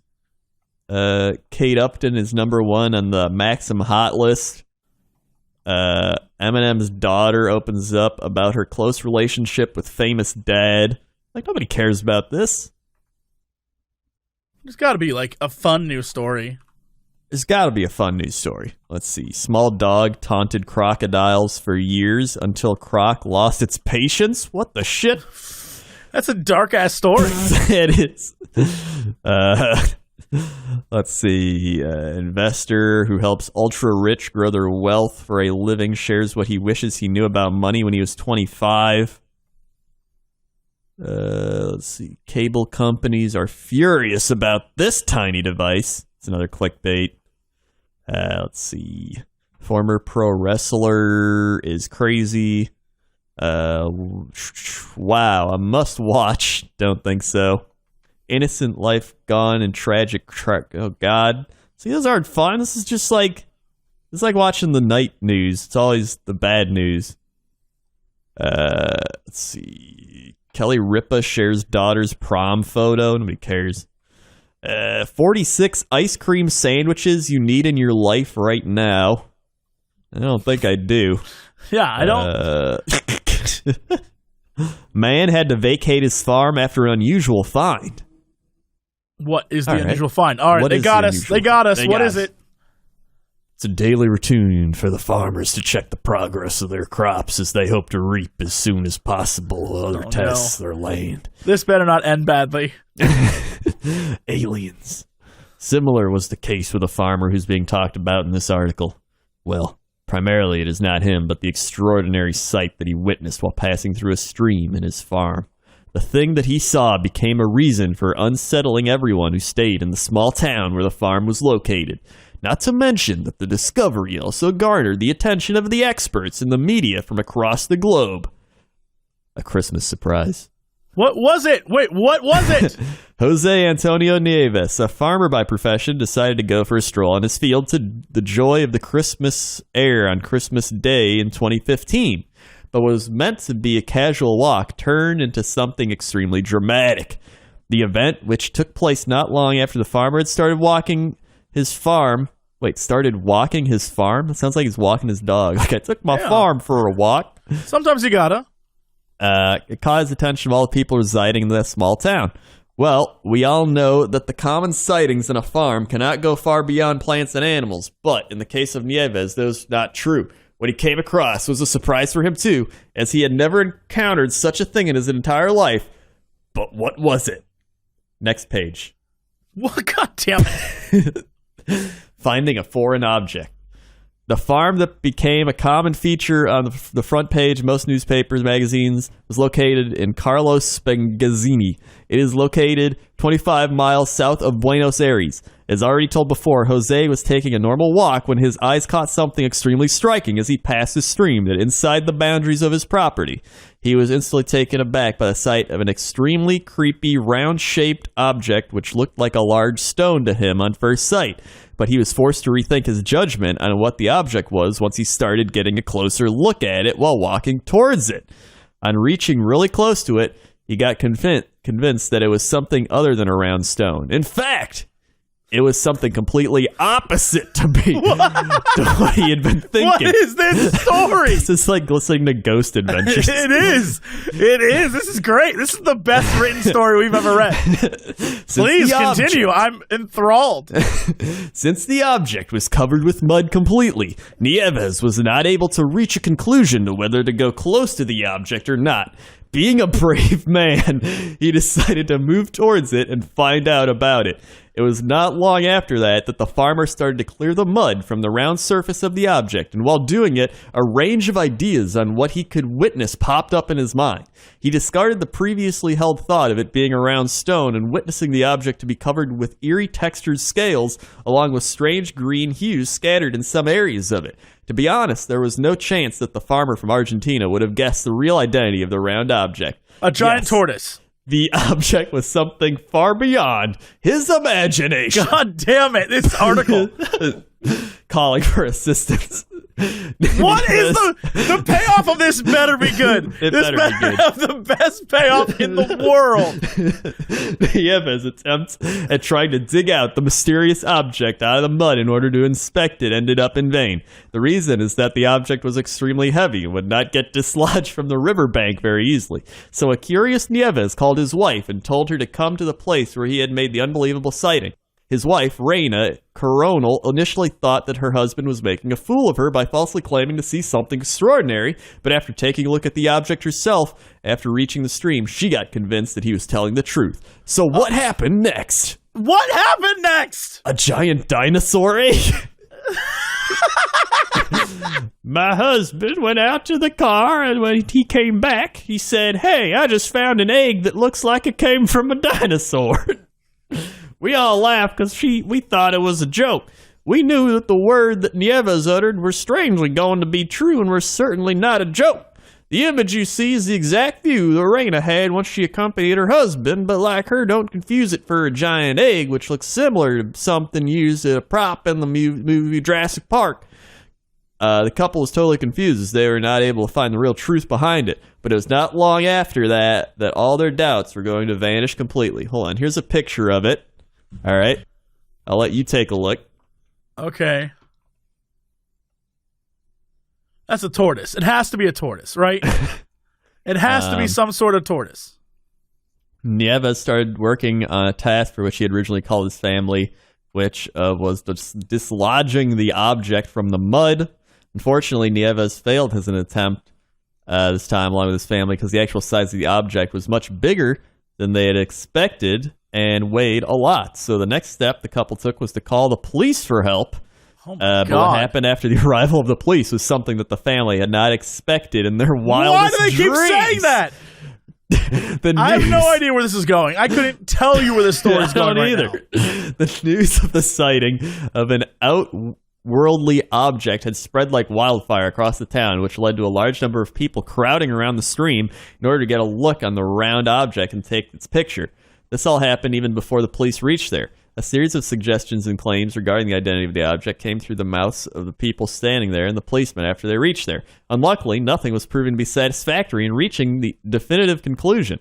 The police were also left puzzled and a little baffled on the inability of Jose and his family to give any response to the questions being asked by them centered around the finding. Interestingly, Jose's dog started behaving abnormally once it made its way to the round object. Was it really something magical or from another planet? I don't care anymore. What is it? All right, hold on. The dog. Now they turn to the experts. Lab results. Huge challenge. Lab results come back. The unexpected answer. All right.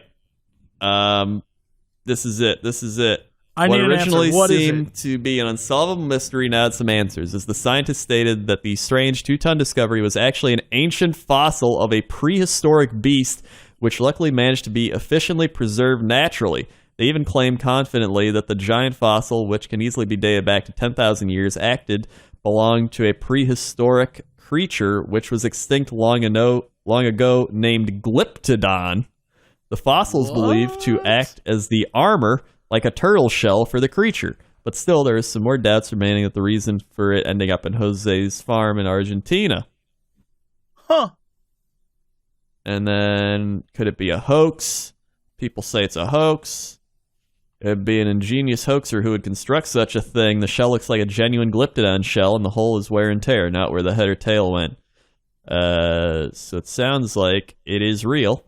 And then there's a picture of the Glyptodon. What does a Glyptodon look like? Here's a Glyptodon. Like an armadillo? Whoa, it's just a big-ass armadillo. Yeah. He's like a buffalo armadillo. Oh, my God, he's huge. Like a buff Wow. armadillo. Good Oh thing my they don't live God. anymore. Yeah. Or else they'd be unkillable. Oh, they are. They're related to armadillos. Mm. Damn. Damn. You know what? That story had an ending that wasn't insane, but I was expecting it to, like, get up and move. They, like, went back and it would be gone. Yeah. Like, there was nothing there. God, it keeps going. Yeah. It legit. That story is- was fascinating. Yeah. Well, we learned something today. Yes, we did. I feel like that's a good way to end it. We learned a lot about ourselves today. We learned a lot about ourselves today. We're And kinda like, crystal methane. And crystal methane. We're kind of like PBS in a way. Mm-hmm. We really are. Okay. Then what is our big news story of the day? All right, big news story of the day. I think I had one. Naked Florida man storms into stranger's house, attacks them with rake, seen retrieving underwear from swamp before fleeing. That's our story. That's the story. Newport Richey, Florida, I attacked thought by that a was the naked... guy's name. I thought you were I about did to too. tell me his name was Newport Richie. And I would have been so happy.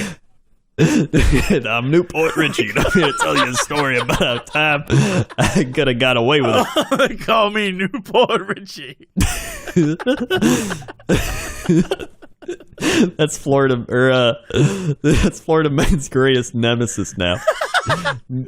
Newport Richie. Oh no, they're not the Gray Storm. It's Newport Richie. He smokes a pack of Newports every day. He always has a switchblade. Yeah. It's like, hey man, how you doing? Don't touch my Newports. So he like pops his switchblade open. They're like, all right. Oh my god. Oh my god, I almost choked. Oh. He just smells of that like super strong nicotine. Oh yeah. He's menthol smells. Yeah, like there's like normal cigarettes, and then there's like menthol strong Newport cigarettes. That's what he smells Newport like. Richie smells like. But he folds them up in his sleeve. So he has like the pack in his sleeve. And he basically looks like he's from the 1950s. He's a greaser. Yeah, Me, Newport like Richie. but with a mullet, a greaser with a mullet. Yeah, the front is all greased and the back is like wavy. Party in the back. Yeah. And then he's, it smells like that in garbage. Newport Richie. All right. Newport Richie. Attacked by a naked man swinging a rake. The victim, in this case, fought back. He grabbed a hammer and went to town. What?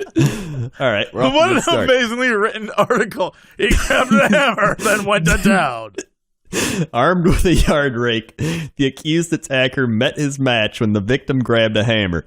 Deputies say Maurice Castaneda, not wearing a stitch of clothes, barged into Bill and Crystal Colwell's home. God, if you would have Looked said up. barge into Bill and Crystal Methany's home, I would have been like, best story ever. Would have capped it off.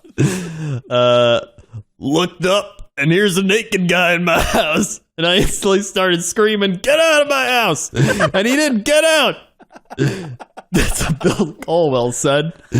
So Bill shoved him.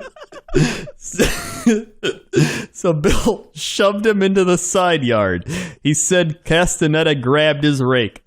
He shattered it a few times, because I think the last time might have been over my head, because I got a couple of lumps on my head, said Bill. Crystal tossed her husband a hatchet, but he had a better weapon in his truck, a hammer. Whoa, I don't know, I think I'd pick a Crystal was hatchet like, over. "Here, take this hatchet." That's It's probably incredible. crystal methazine. Crystal Methany was like, "Here, take this hatchet." But why wouldn't you want a hatchet over a hammer? I guess he was like, "Don't tell me what to do, woman," and he got a hammer instead. The guy bowed up and said, "What are you going to do with that?" And Billy hit him. He just kept coming at Billy, and Billy just kept hitting him, said Crystal.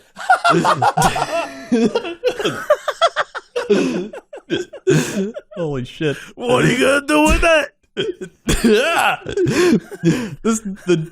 This dude could have killed me. He would have killed me. He was aggressively coming at me, even with his weapons in my hand. He had no fear. Castaneda. All I can picture is this naked man running at him, getting repeatedly hit with this hammer over and over again. He's like, He holds "Oh." his rake. He just gets more mad and tries to do it again. Oh. So he's just like, he's coming at you with a rake, and then he doesn't expect you to bring out the hammer. Right. He got countered, is what Right. it boils down to. Hard counter. You know, you try to play your big spell, and then they got a blue deck, and they play cancel, and they counter your spell. You're done. You're screwed. Yeah. And the games. Yeah. I've been playing a lot of Magic the Gathering. I can tell. tell. Also, blue deck, gross. Gross. Blue deck's disgusting. I don't play that. That's for garbage humans that like to delay games to make Yeah. it 20 minutes long. Blue and I'm white not deck, that. you're basically the devil. Yeah, basically. I'm not gonna lie. It's probably what Billy was, because he just kept hitting him. The dude could have killed me. He would have killed me. He was aggressively coming at me, even with weapons in my hand. He had no fear. Castaneda retrieved his boxers from a nearby swamp and took off. Wait, so he got hit by a hammer and then grabbed his boxers and ran away? I like that he took the time to take his boxers off in the swamp as not to get them dirty. He doesn't want to get his boxers dirty when he assaults this couple. So he leaves them in the swamp, as one would. Yeah. Well, they must have been pretty close to the swamp then. Oh, this definitely seems like a swamp people kind of thing. This is a swamp people This story. definitely feels like a swamp people story. There needs to be a swamp people Twitter. Swamp. You know there is. You know there is. There's gotta be. A canine and a chopper found him a few streets away. Oh my god, that sounds like a game. Canine chopper have located him. Canine chopper here. That's what the chopper is. It's canine chopper. Yeah. Dude, a canine chopper is like a big dog helicopter. Yeah. But made out of a dog. When it locates people, it starts barking. Arf, arf. Arr, arr, arr, arr. The cop told us yesterday the best thing we should do is get a gun now, said What? Crystal. What? That's okay. Both victims are convinced Castaneda was on drugs. He is in jail facing burglary, battery, and assault charges. I like how the Listen. cop is the best thing you should do is get a gun. The best thing you should do, buy a gun. Yep, that seems like it. I mean, hammer worked. Yeah, the hammer did just fine. If anything, this proves you don't need a gun. A hammer will do just fine. A hammer in every home and a chicken in every pot. Damn right. If it was good enough for Grandpa, it's good enough for us. Let's get back to some good old hand-to-hand combat. Back like they did in the medieval age. Crendor 2020. Let's get back to some good old hand-to-hand combat. Be taking your guns away and giving you all long swords or crossbows. Your choice. Ooh, I'll take a crossbow, please. Crossbow in every pot. Okay, well, sir, I believe we have our news story. Yes. But I'll let you get into it. What is our big news story of the day? Big news story of the day is crazy Japanese game shows that I still have open. Let's do this. I'm All ready. right. I'm ready for this. So I'm going to open up some of these. Here we go. Let's start with this one. There's like 4 different ones. 10 weirdest Japanese 10 weirdest Japanese game shows that actually exist. Okay. All right, so let's see. Number 10 is AK Bingo. It's a famous Japanese game group in which members of girl group AKB48 playing the dodgeball. Yeah, go on. Now, that sounds exciting, but truly it isn't, because whoever gets hit by the ball has to pay a penalty, which isn't pleasant. The comedy duo Bad Boys decide the penalty for the girls, and the penalties are very gross. For example, take a look at the picture. The 2 girls were hit with the ball. Wait, the 2 girls who were hit with the ball has to face the penalty. They have to blow a huge insect through a tube and release ends up in the mouth of the loser. Yuck. So you get an idea how the punishments are funny and disgusting at the same time. Oh, so basically it's a show where, like, very attractive women compete, and then the Bad Boys comedy duo makes them suffer through, like, humiliating things that would probably freak people out, basically. Yeah. That sounds like a Japanese game show. Yeah. All right. Sakuri Sweets. The meaning of the word Sakuri in Japanese is look-alike. In this game, the contestants have to bite into everyday objects and items. Oh, I've seen this. Yeah, I've seen this. This is the guy who bites the doorknob. I believe. And the door handle, and he's like, he has that smile that's like, eh? yeah, I've seen this. See, pretty much, it looks like things are made out of cake or chocolate or something, but it's not always the case. The host of the show can hand the contestant a doorknob, a shoe, anything you can think of. They try to make the right choice and either get the sweet taste of cake, chocolate, etc. And if they don't, well, then they get a long-lasting good taste of everyday objects. I think that's a fascinating show. I think I'd that's watch great. that Yeah, I'd watch all that. the time.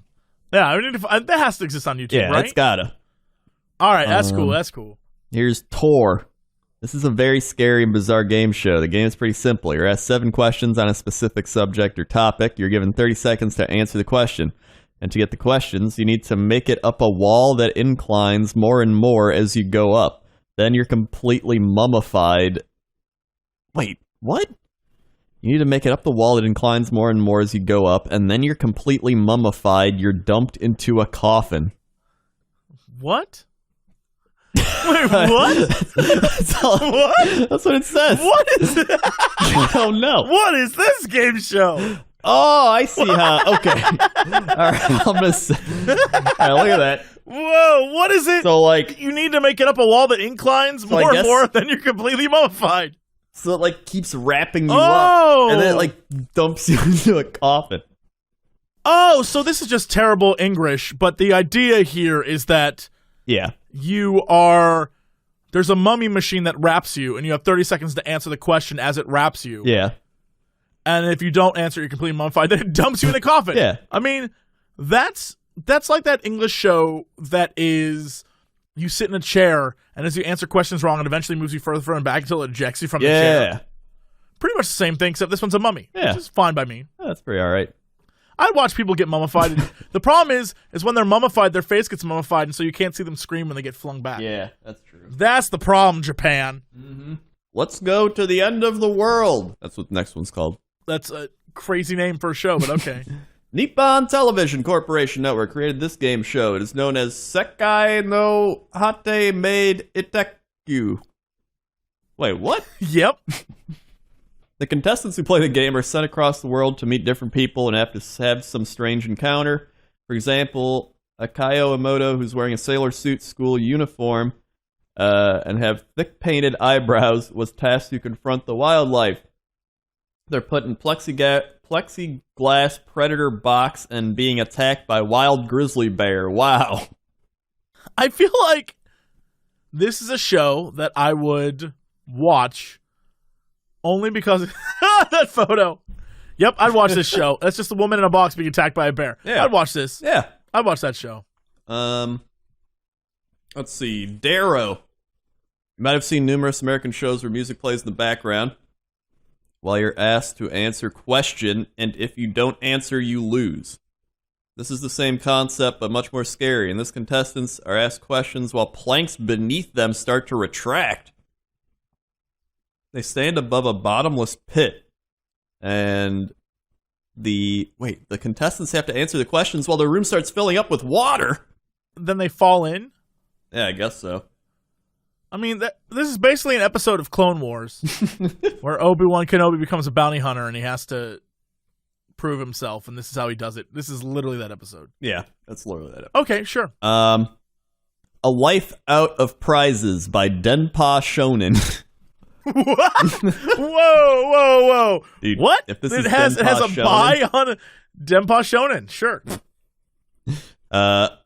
Oh, Denpa Shonen. That's the cover of this Yeah. episode. The game features we'll save that image. The game features the famous comedian Nasubi. For the game, he was challenged to stay alone, unclothed, locked in an apartment. He was cut from the outside communication, and the only way he could get the stuff he needed was from the sweepstakes magazine contests. Nasubi was filmed all the time. He won 1 million yen through the sweepstakes. After he won the money, producers took him to South Korea, locked him in a second apartment, and was challenged to enter the sweepstakes again to earn airfare money to return home? Wait, so the question is, they locked him in this apartment until he won the sweepstakes? Yeah. And then he won the sweepstakes. What are the odds of that? I know. That's crazy. That can't be real. That can't be right? real. That's got to have some, influences on the outside. Well, it does have a name that is not the name of a game show. Yeah. A Life Out of Prizes by Denpa Shonen? Yeah. No, that's a movie. What the shit is... Okay, here. This one's called Spread Your Legs. Now that's the Japan I know. One of the most strangest game shows ever created. The game features 3 girls. One girl has the job of spinning a while. One girl sits in a torture device, which looks pretty terrifying, and one girl operates the torture device. Wait, time out. Right. One girl spins? Yes, one girl has the job of spinning a while, comma. What does that mean? I don't know. I think it's just written Okay. badly, but I'm not positive. Yeah, I feel like we have definitely entered into not a native English speaker here. Yes. Territory, but okay. Let's see. The girl spins the wheel, and then the wheel number decides how far apart the legs of the girl sitting in the torture would be spread. The girl manipulating the device then operates the machine to spread the girl's legs. That's it. But like, what? What is that game? What is the game show? I don't understand. I don't know what you win. I don't understand it, but Yeah, like how do you win this game? I don't know. I don't understand. I simply don't understand. Here's Gaki no Tsukai. This is no task for kids. This is no task for kids is the English translation of the game. In this game, the contestants have survived an entire week of funny jokes and hilarious pranks, but they are required to not laugh because if they do, they are punished. Okay, sure. Sure. All right. That's that. Escape a fart. This is a very bizarre game show. I'd watch this game. I'd watch this game. The objective of the show is to the objective of the show is quit the opposite to the game's title. The contestant has to spread his farts around to everyone present in the area. As you can see, the farts are dyed yellow. The contestants have to wave their arms in creative ways to spread the fart in all areas of the room. How is that possible? How is that possible? Look at that. You can see it. But like how? How do you Man. basically you're putting the dust up your butt and then farting the dust out? You must have to eat something or I don't know. Maybe? I don't know. I don't know the rules. I don't know the rules of fart dust. Is it like Cheetos dust for your butt? I guess so. It's gotta be. Okay. And then the number one for the site is That Bum Game. The original name of the game is unknown. In this game, the girls are required to stand in front of a drawing of a body. They have to stick their bum out of the hole of the drawing body. The contestants are then asked to figure out which bum belongs to which girl. It is a strange game, but then again, it's Japanese game. Even the website is like, it's strange, but that's Japan. Yep, that is Japan. Let's see if there's any different ones in some of these other articles. We've got the Candy Not Candy, Darrow Solve Puzzles, which you do, and that's the one I think we saw. Yeah, that is. Tor saw that. Human Tetris. Contestants stand on a platform while a series of walls come rapidly towards them. The only way to make it through the wall is to maneuver one's body to get through the challenging cutouts. Oh, I think I've seen that before. Yeah, I've seen that. It's like it's kind of like a thing moving at you. Oh, look at that. And then he's got to be like, whoop, and like jump through it. That's a terrible explanation. Oh, yeah, this was called Wipeout in the States. Yeah, I knew I saw it before. Let's see, AK Bingo, saw that. Bum Game, saw that. Let's there go to the end of is the world. one called Strip the Girl I found. Strip the Girl. Here it is. For this game, the contestants are put through a series of challenges, such as throwing beanbags in order to remove boxes in front of the girl. If they succeed, they have to catch a glimpse of a naked girl. Whoa! Now that's a Japanese game show. Mm-hmm. It's like a picture of a guy in like a diaper trying to get up there to see. There's another one called It's Electrifying, and they have a YouTube video, and I click the video, and as far as I'm aware, there is a woman at the end of a long runway in a bikini, and the objective is a man laying on a plank has to maneuver himself so where his head hits her boobs. But if he does, then the board he's on becomes electrical and he gets shocked for doing it? Question mark? What? I'm looking at this right now. The video literally is this guy, there's 4 guys and they're all like cheering this dude on. And this girl's like, yeah, oh my God. This show is sponsored by HP, which I think is even funnier. HP's like, buy our laptops and shove your head in this girl's boobs. So this girl's sitting there and she's just like waiting for this guy. And so he has to move across and try to get his head into her boobs. But I think... Oh my God, I see it.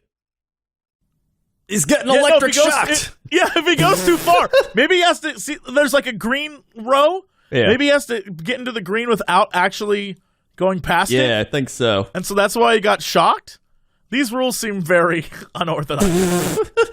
Yeah, he went a little There's too another far. game called Soapy Stairs. Ah, yes. Which they climb soapy stairs. Oh, here's one called How Many Coins Can You Catch With Your Greedy, Greedy Boobs? Pretty much. What? A girl tries to catch a bunch of coins with her boobs, and she gets to keep all the coins she catches, as you can see from that image. The other name for it is, maybe that's the real name, but I see it as human slot machine. It's kind of like, In this one, women have to grab as many coins as possible with their clothes. There's only one hitch, though. All these women are only wearing bikinis, is what this one says. Although your name is much more entertaining. Yeah. That's what this thing called it. What was it called with your greedy, greedy boobs? Your greedy, greedy boobs. What is the translation of that? I don't know. Hold on. English to Japanese. What is this? What was it? What was the name of it? It's called How Many Coins Can You Catch With Your Greedy, Greedy Boobs? I feel like this isn't right. Anata no yokubarina don yokuna opai de dorikurai no coin o sukamaru kotoga dekumasuka? I feel like that's not right. It's probably not. Yeah, we'll get schooled. Someone will be like, that's not even accurate. I've seen this show multiple times. Yeah, someone tell us how to say Catch coins with your greedy boobs. What a ridiculous name. Or what the show's actually called. Yeah, or what the show's called. I mean, I don't want to know that really, but sure. Yeah. Really, what we've learned is that Japan is the leader in game shows. Yeah, we've come full circle this episode. Japan is the leader of game shows, and we are all far behind. Yeah, very far behind. We are so far behind. Mm-hmm. Where's the show that we have where people catch money with their greedy boobs? What? That's my favorite. My favorite phrase. Greedy boobs. Greedy boobs. I want to put that in a movie. I don't know when. I'm gonna write a script, and in that script, it's gonna be like, "That's right. Catch the money with your greedy boobs." What a ridiculous line. I've never heard anything like that in my life. That's so funny. All right, sure, Japan, whatever. God bless Japan, and God bless America. That's how it'll end. Yeah, that's how every episode ends. God bless Japan, and God bless America. All right, and let's go to our big news story of the day. All right, so got some stories from Twitter. Woman who traveled 5,000 miles from LA to Wales for online date hit him with car after drunk row over McDonald's bill. I want to hear that one. I haven't heard that one yet. What is that? All right. A woman who traveled 5,000 miles from America to Wales to meet her online boyfriend for the first time ended up in court after she hit him with a car after an argument over who should pay for McDonald's. Daisy Josephia Beltran, 26, from LA, admitted driving without due care and attention and drink driving when she appeared from custody before magistrates in Caernarfon. It's just England. The UK's so silly. Appeared before the magistrates in Caernarfon. Charged with drink, she was. Drink drive. We put ketchup on Subway. She was ordered to pay a total of £615 in fines and costs and banned from driving in the UK for 14 months. Beltran was told to pay $250 immediately and given 7 days to find the remainder of the money. Where is the real story, though? Yeah, I'm trying to figure this out. She had spent 3 weeks at his home in Stoke-on-Trent and visited Llandudno on Sunday, the day before she was due to fly back. Diane Williams prosecuting said at about 11 p.m., police received reports of a road traffic collision on the Moston Chapneys Retail Park. She had been involved in an argument outside the McDonald's restaurant over who was to pay for a takeaway meal. Her boyfriend had approached the car, and the defendant drove forward, then backward, colliding with his leg, causing an injury. Why is she driving in the UK? I don't know. How is she allowed to drive in the UK? I don't know. What happens on this Trent Parkway? Is it anything goes? I don't know. Then she was drunk, apparently. She had 51 micrograms of alcohol and 100 milliliters of breath. Legal limit's 35. That is gibberish, what you just said. Micrograms? Like, what is that? Very. We should just start only reviewing reports from the UK, just because it is gibberish. I don't know what jollies in a Whopper, and the Whopper was foggy deeby doobly. Oh, yep. She's unaware he was unstable with various mental health issues. He had approached the vehicle and was pushing her as she sat in the driver's seat. She wanted to get away. She recognized by her plea that she drove badly, but felt distressed. Williams' work and a career of I don't care, urging the court by lenient towards the she is an incredibly naive young lady who doesn't need to be in custody, he said. She could be sentenced to 7 days in default of payment and be released and would not have to pay anything, but she wants to pay and leave the UK not owing anyone. That is a bad 3 weeks right there. That's a bad 3 weeks. That's a movie that ended with her just being like, well, I've made a mistake. There's definitely someone in the U.S. for me. I know she had that moment of like, you know what? This was a bad choice. Yeah, that is no bueno. And finally, we got Miami man stabs Chicago tourist with no arms. I'm ready for this. This one, I just simply need to know how. A homeless Florida man with no arms has been charged with stabbing a Chicago tourist. 46-year-old Jonathan Crenshaw held a pair of scissors with his feet. Yo, that's awesome. I mean, not for the guy who got stabbed, but that's awesome. Yeah. The Miami Herald reports that Crenshaw is a popular fixture in the area, known for painting on canvases along a trendy spot in South Beach. So apparently he paints with his feet. with his feet. On South Beach. That's great. Okay, so why did he stab According to a the dude? report, Crenshaw says he was lying down when Coronado approached him and kicked him in the head. Police say What? Crenshaw stabbed Coronado twice and fled the scene. Can you imagine being the guy who thought he was cocky enough to kick a dude with no arms in the head? Yeah, I know. And then you just got your ass kicked by his feet? Like, this is one of those movies where you try to take on a dude and it turns out he's a ninja. And you just get your ass beat. That's exactly what happened here. That is. It's amazing. Like the trope where they're like in the alleyway and he's like, yeah, beat him up, boss. And then the guy like beats up the thug. Oh, yeah. Yeah. The light shines directly on his eyes. It's like, choo! And then he unfurls his toes. And he just beats these guys down with his feet. Oh, my God. Okay. A friend who was traveling with Coronado said they asked Crenshaw for directions when he suddenly jumped up and stabbed Coronado in his arm. He was taken to the hospital. Crenshaw has been charged with aggravated battery. Wait, So he got in trouble because I guess there's no evidence that he was kicked in the head by this guy? I guess so. So I either, believe he was kicked. I think he was kicked in the head. Yeah, Why would the man in this article definitely looks like a man I can trust. Plus, the guy who would have kicked him in the head, his friend, was like, "Oh, we were just asking him for directions, and he just jumped up and stabbed him in the arm." Like, Yeah, first that's off, BS. who asks That's people BS. for directions in 2018? Everybody's got Yeah. a phone. Everybody's got Google Maps. You can figure out where you are. Like, That's true. Plus, you're on South Beach. If you're there and you don't know where you're going, just enjoy, y'all. yeah. There's Like- lots of stuff to look at. There's probably some douchey guy like, "Dude, bro, look at this guy. I'm kicking him in the head." They're probably drunk at the time. Yeah, they're probably It's drunk. like, they went day drinking, and he saw this guy laying out, and he was just like, "I'm gonna kick him. Oh, don't kick him. I'm kicking him." Yeah, that's And then this guy definitely went ninja on them. Yeah. Good job. Good You job. couldn't put me on the court for this. I couldn't be a juror Yeah, on I this couldn't case. either. I'd be like, this guy kicked their asses, and they just mad. Yeah, exactly. They picked a fight with him, and he won the fight. Even if they did get attacked by him, come on, he's got no arms. You can't get away. Yeah. You can't dodge that. Yeah, where's That's- the honor in this? Yeah, that's another way they're probably drunk. They're too drunk to even dodge or move. I like our version of the story way better. Yeah, our version's superior, far superior. Yep, we don't even need to investigate or have facts. We Yeah. did it ourselves. We don't need facts. We are the news crew. We're the camera and the teleprompter. we're everything. And that's Cox and Kren News for the day. All right, Crendor, what is our big news story of the day? Big news story of the day.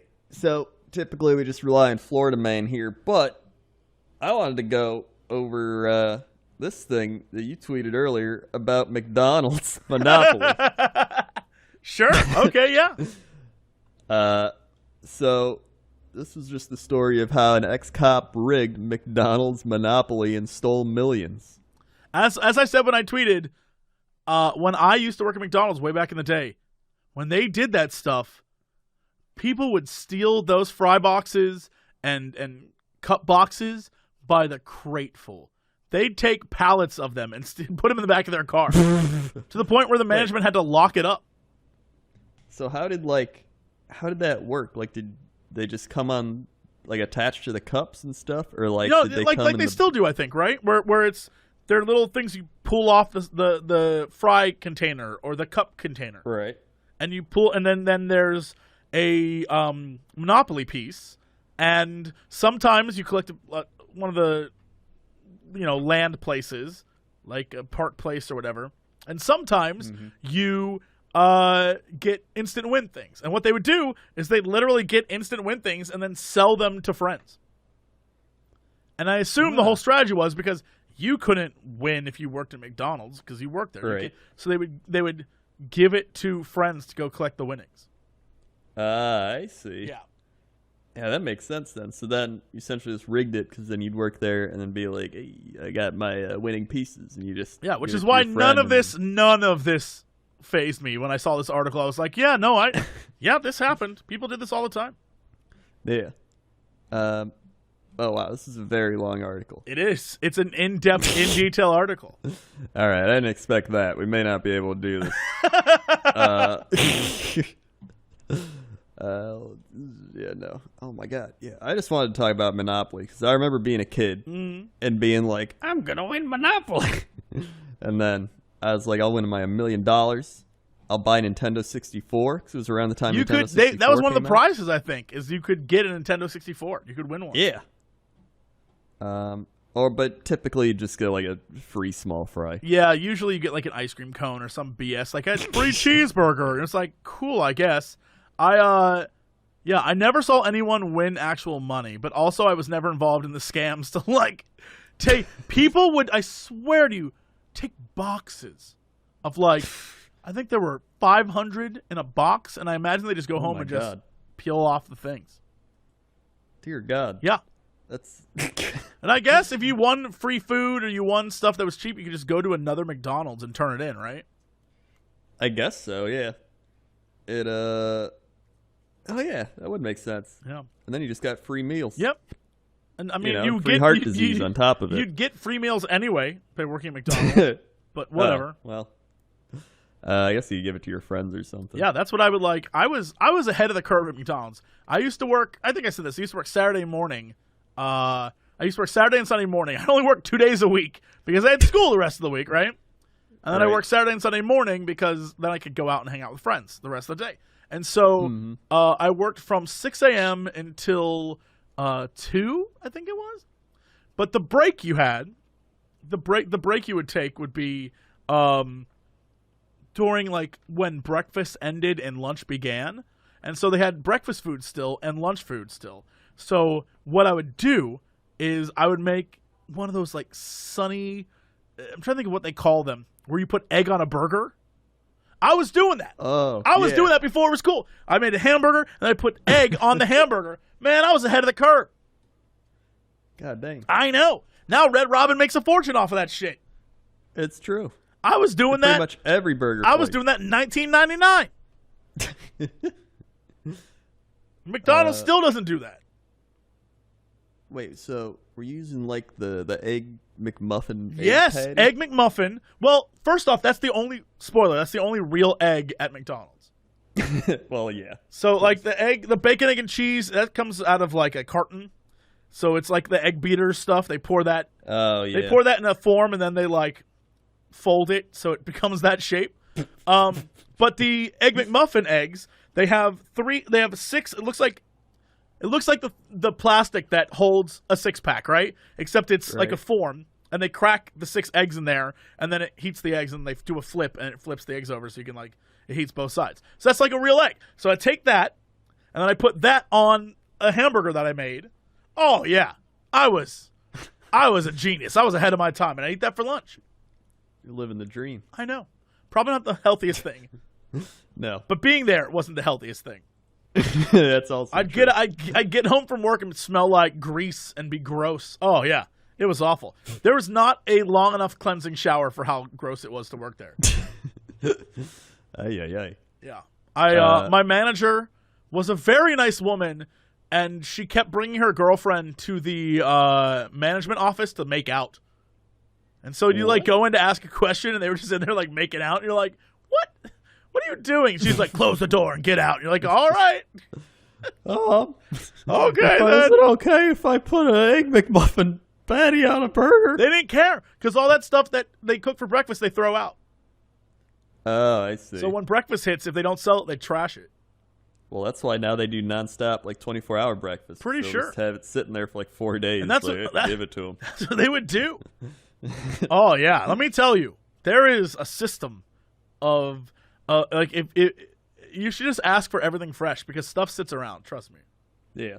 McDonald's in itself is a system. Yeah, everything about it. And again, for the record, the fries come bagged, and when you open them, it's very obvious that they were pre-salted and pre-sugared. The fries have been sugared. That's why they taste that's so how good. you get them. Yeah, that's why they taste so good. The fries, when you get them, like they just put them in the oil and then they put salt on them. But like before they get there, the process of making them, it has sugar, 100%. Mamma mia. It has been 20 years since I actually worked at McDonald's, so it might have changed. But in Yeah. those 20 years, It's possible that it's the exact same. I feel like it's the exact same. McDonald's hasn't Somebody's changed got to much. work there and know. Like the what are those called? Quarter pounders? I hate quarter pounders. Yeah. I'm not a big quarter pounder fan. The quarter I do pounders too. have not changed as far as I'm aware. I guess actually no. Apparently, I saw a thing where they make them with fresh meat now, which is insane. Oh. They're like, yeah, we don't freeze our quarter pounder meat. I'm like, that's crazy. So what you're saying is all the other stuff there is frozen.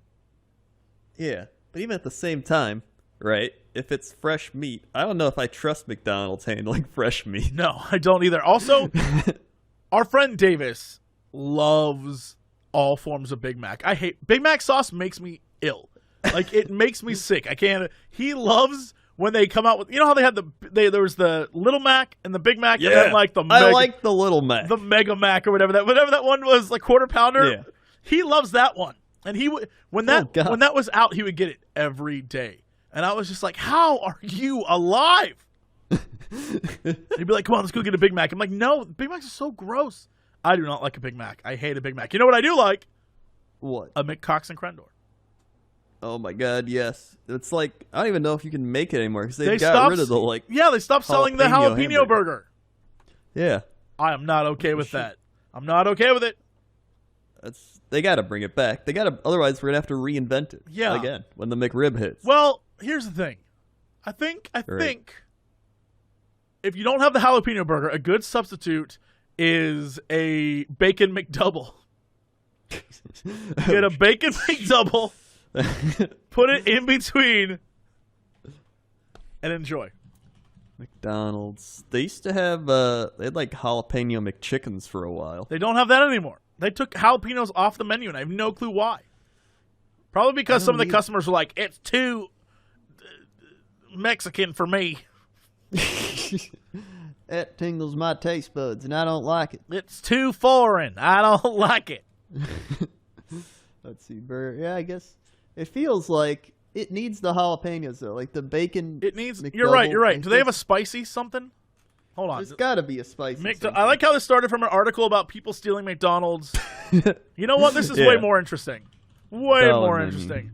Menu. Yeah, menu. About our food. I don't want to know about your food, McDonald's. The more I know, the scarier it's going to be. Burgers. Yeah, burgers. Okay.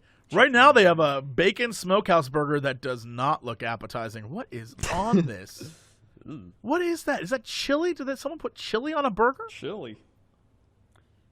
Wait, a chili burger at McDonald's? No, I guess that's supposed to be onion sauce. That does not look Oh. like onion sauce to Onion me. sauce. Bacon onion sauce. Oh my God. Go to this image. That looks like throw up. That's not. I do not want that anywhere near my food. What's this under? Just our menu. It's the very first thing. If you go to burgers. Let's see, bacon smokehouse burger, double. Yeah, bacon that one. smokehouse. Click that. Look at the sauce. The bottom of it. It looks like it's chili, but that's not chili. That is Oh, a yeah, bacon. it does onion. look like chili. That is gross. What the shit? This is why McDonald's. This is why I don't go to you. McDonald's. This is why I don't go to you. How much? It has. Wow, all of their burgers are one- so bland now. Look at this nonsense. When you go to burgers, literally it's bacon smokehouse, double bacon smokehouse, Big Mac, quarter pounder, double quarter pounder, triple cheeseburger, double cheeseburger, McDouble, bacon double, cheeseburger hamburger. That's like boring. Where's the good stuff? I gotta know the nutrition of the double bacon smokehouse burger. You really don't want to know. It is. You don't want to know. 1,130 calories. Holy shit. You know you can get a bacon 60 smokehouse grilled version. No. You can't. You gotta get this one. Grilled chicken sandwich. 67 grams of fat. That's over 100% of your daily value. Woo. Almost 2,000 milligrams of sodium. And a lot, 220 milligrams of cholesterol. 18 grams of sugar. Well, let me just tell you about the Bacon Smokehouse Artisan Grilled Chicken Sandwich. That's 750 calories, 81% of your daily of sodium, 21% of your daily value of carbs, and 48% of your daily value of fat. Ay. So still terrible, but less terrible. Sometimes you just gotta make the less terrible choice. Yeah, I'm still waiting for them. They have a classic chicken sandwich. Yeah. I like the McChicken every once in a while. You know what? All right. For the time being, we need to make a series of sandwiches. All right. Okay. So, the McCox and Crendor, for the moment, since there's no spicy stuff. Mm-hmm. It's gotta be spicy something, right? What are we missing? Mm-hmm. Gotta be a spicy. Gotta be a spicy thing. Oh my god! What if somebody got like the onion sauce? No, it's so gross. That's so gross. Don't do that. All right. For the time being, because apparently these are everywhere, right? So for the time being, a McCox and Crendor is a bacon McDouble in between a McRib. All right. Because that you can get that, and a bacon McDouble is only $2 according to this website, so that's a steal. Yeah. All right, so that's a McCox and Crendor. Yeah. The Gray Storm is a 4-piece chicken nugget in a fillet of fish. Well, I want to see your photos. Send it to. That's a Gray Storm. All right. We need the McCox. That's the your standard cheeseburger, but you put an egg McMuffin between it. You're right. You're absolutely right. That's McCox. We need a McCrendor. Needs to be what is a McCrendor? McCrendor. Well, I like McChickens. Okay. It needs to be a McChicken, a $1 McChicken. That's a good deal. Right. In between a Big Mac, because you said you like Big Macs too. Oh yeah. That's a I do McCrendor. like a Big Mac. A McChicken in a Big Mac, and then and you replace the middle bun of the Big Mac with the McChicken. You're absolutely right. Right. That's perfect. Get rid of that middle bun. Throw that shit away. Oh, that's perfect. Yeah. A Guy Hero is a quarter pounder inside a double quarter pounder. That is a Guy Hero. That's a Guy Hero. That's no doubt. You get one Hero. quarter pounder, pull apart that double quarter pounder, put it right in the middle, put it back together. There you go. Yeah. Now those are some sandwiches. Yeah, that's the new and improved podcast menu. It's the podcast menu. It's the secret podcast menu. Right here, right now. We're giving it to you. Tweet it. Tweet your pictures of you eating it and making it. Yeah. Let us know. But don't, if it looks gross, I don't want to see that. Don't send it. I do. Tweet it at me. We need a breakfast version. Oh yeah, we do need a breakfast version. Okay. A Tito Watts. All right. Is 2 sausage burritos inside of a sausage, egg, and cheese McGriddle.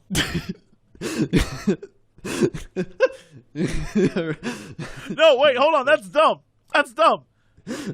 It's a sausage, egg, and cheese McGriddle inside the wrapping of 2 sausage burritos. Oh, why would we stick the burritos inside the McGriddle when you can just unwrap the burritos and put the McGriddle inside the burrito? Oh my god. Now that's a Tito Watt. That's a madman. That is a Tito Watt. Oh my god. And then there's the Newport Richie. Yeah. Which is a bacon, egg, and cheese biscuit wrapped in a hot cake. Oh my god. You gotta put the maple syrup all over it. That's the Newport Richie. Newport Richie. Oh my god. Now this is a menu. Send us your photos. Yeah. Whether it's breakfast, lunch, or dinner, there is something on our menu for you. Also, our lawyers tell us that we are not responsible for any health issues that may occur from eating the McCox and Crendor menu list. Yeah, no, if you do this, that's on you. Yeah, this is a terrible choice, and we're telling you that right now. If you or your family die or get diabetes, this is on you. Yeah. This is you, not us. We're telling you right now, don't do this, but if you do, tweet pictures. Yeah, we're saying don't do it, but if you do, send us your pictures. Yes. I think that's it. Yeah, that's the news. All right, well. Yeah. All right, Crendor, what is our big news stories of the day? All right, big news story of the day. Let's check first the weird news stories over here. Let's see. They got Florida. Even these weird news stories have just become like Florida man, Florida woman.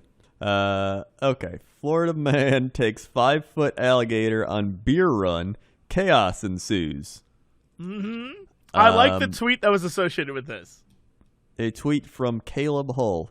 Florida man took a gator into a liquor store and now says he doesn't remember ever doing it and has no idea where the gator came from.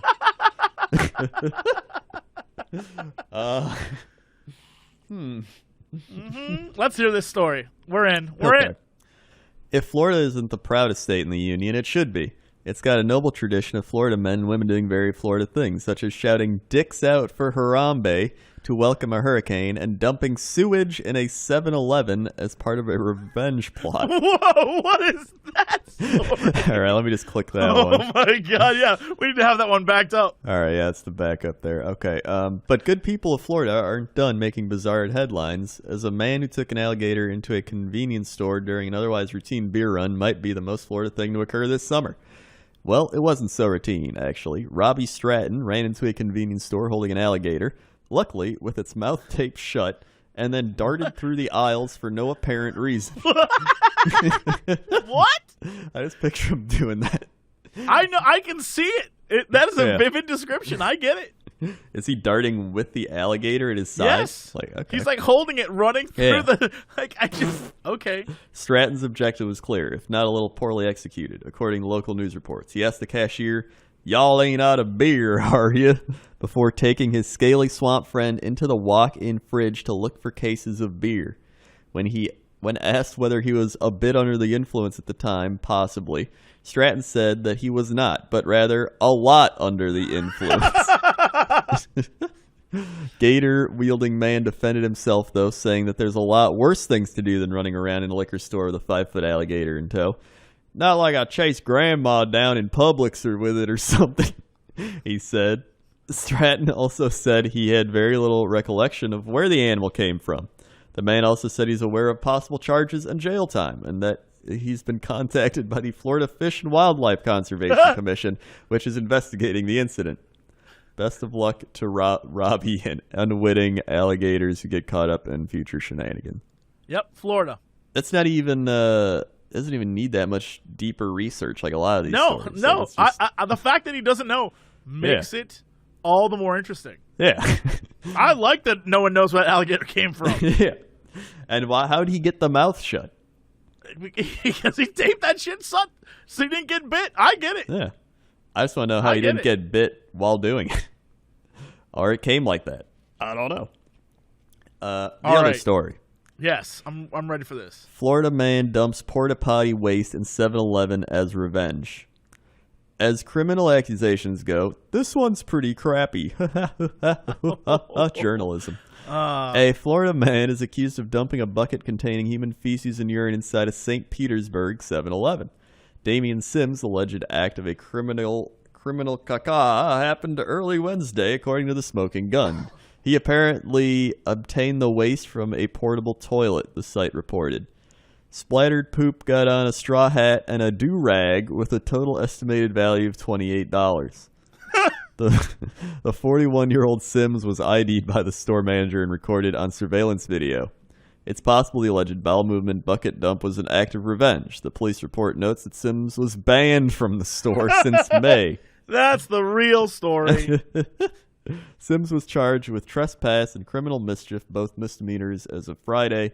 He was still in the Pinellas County Jail in lieu of a $300 bond. He has now Just been look ordered. at the photo of this guy. Just That- look at the photo. I can see that photo, and that looks like a man that is not in this world. He is. That is a guy who definitely would get revenge by sticking poop somewhere in or around you. Yeah. He's still happy in the photo, like Yeah, that'll teach them not to kick me out. Yeah, that is Yeah, no, Yeah. he's trouble, that guy. that is trouble. Then underneath it, there's just it says photo gallery, Florida poopers. He's been added to the list. Robert Predmore, arrested in September 2015 after he allegedly broke into a bar to steal alcohol and also pooped on the floor. Caitlin Patricia Fileggi, 18, was arrested April 2015 after allegedly breaking into and damaging her ex-boyfriend's home, and then she defecated in the back of the squad car. Patricia Ann Jameson, 49, arrested in April 2014. She pooped in an elevator. Oh my God. Gregory Matthew Bruni, 21, became a pooping legend of sorts. In January 2013, when he allegedly climbed naked into a family's home in North Fort Myers, jumped onto the homeowner, allegedly ran inside the house, knocking down the TV, spilling the contents of the... Oh, we read this story before. Oh yeah, dude. He Oh my pooped God. 2 spots on the floor and then masturbated in the living room. Oh, yeah, I yes, remember we that. read this story before. Yeah. This podcast has been around so long. We read this story when it happened. We are here for your groundbreaking Florida news. Oh my God. Brenda Schumann, 51, defecated and urinated on the floor of her home after discovering her husband in bed with another woman. Her response was, I found him in bed with a naked chick. What was I supposed to do?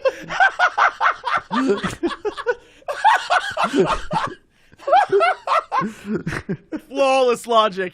Flawless logic. That's my first thought that comes to my mind. What was I supposed to do? What was I supposed to do? Oh, man. Now, those are Florida poopers. They really are. Oh, my God. I just clicked off that article, and the first thing I see is that woodpecker looking freaked out. And I feel him now. I feel you, woodpecker. Oh, We my can God, all that's relate so to the funny. woodpecker. That's so incredibly funny. Oh, All right. Well, yeah. All right. I guess that's it for us. We're done. That ruined me. that ruined But, all of us. All right. What is our big news story of the day? Big news story of the day is a Florida man attempting to microwave a microwave died in an explosion. Time out. I'm sorry. What? So they're saying a Florida man microwaved a microwave and died in the explosion. But here's the thing. I saw on this website. Hold on. Right. Is this the first time anyone's decided to microwave a microwave? I don't know. I've never heard of this before. Like, this might be the most interesting thing I've ever heard of, and it came out of Florida? Whoa, okay. Yeah. Hit me with this. I never thought this guy had to have been high. This is a high. Only when you're high are you like, what if we microwaved a microwave, man? It's like a Who Watches the Watchmen situation. Okay, This hit is- me. But I'm ready. here's the thing. The top link was to Hoax or Fact. And Prashanth Damarla has written a Florida man dies attempting to microwave fact check. So story, Florida man dies attempting to microwave a microwave. Other versions, Florida man dies in explosion after attempting to microwave a microwave. Fact check. A shocking story in circulation states that a Florida man dies attempting to microwave a microwave. It is said that the death happened in an explosion during a bizarre attempt. No, as explained below, the claim is not true. Florida man dies attempting to microwave a microwave. The story originated from July 3rd, 2018 on website 8shit.net. The report states... Okay. Yeah. The, quote, a trusted report- news source. Trusted news source, of course. The report starts by saying the 26-year-old Florida man, Bill Davis, has had one of the most epic deaths after attempting to microwave a microwave. Allegedly, the man was on video call with his friends, and the bored lot dared him to microwave a smaller microwave. The story says the crazy man went on to do it for the sake of fun, to make his friends laugh. Despite the claim, we did not find credible report on such an incident in Florida. The image of the burnt kitchen that comes out with the story is in fact the result of a fire incident in early 2016. The damaged house belongs to Romanian and former Master Chef winner Ada Parascan. As a matter of fact, 8shit is a satire humor website, who'd have thought, which publishes fake news, shocking rumors, and reports with incisive sarcasm and humor. The same is described in their About page, and they also carry a similar disclaimer at the bottom of their website. So the claim that a Florida man dies attempting to microwave is just a hoax, and that's that. So By microwaving a microwave, hold on, there's a YouTube video. Yes. There's a YouTube video. right. Microwave a microwave. Hold on. This guy's microwaving a microwave. He's putting one microwave inside another microwave. Mm-hmm. You put an iPad in a microwave. All right. There we go. Microwave in a microwave. Yeah, what does happen? I'm looking at it. It definitely. So basically, what happens is the microwave was fine, but the number pad in the microwave, the plastic bit, caught on fire. So the actual microwave. By the way, the guys that are making this literally are outside of what appears to be a seedy old motel, and it's terrifying. So I wouldn't necessarily ever want to stay where these guys are at. But they microwave bleach, and the bleach just exploded inside there, but it's fine.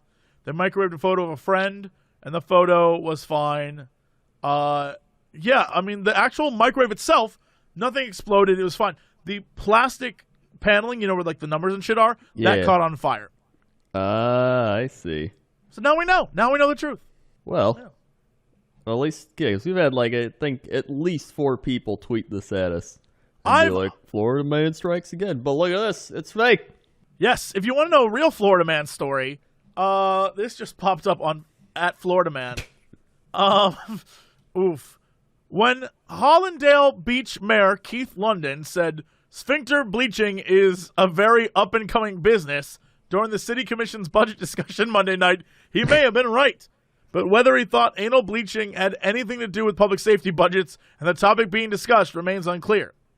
Why London thought it relevant, much less appropriate, to accuse a female commissioner of making her living from bleaching her own anus is even more baffling. Yep, so there you go. Apparently, Now that's what I'm here for. apparently he called out someone's anal bleaching. So there you go. Yeah.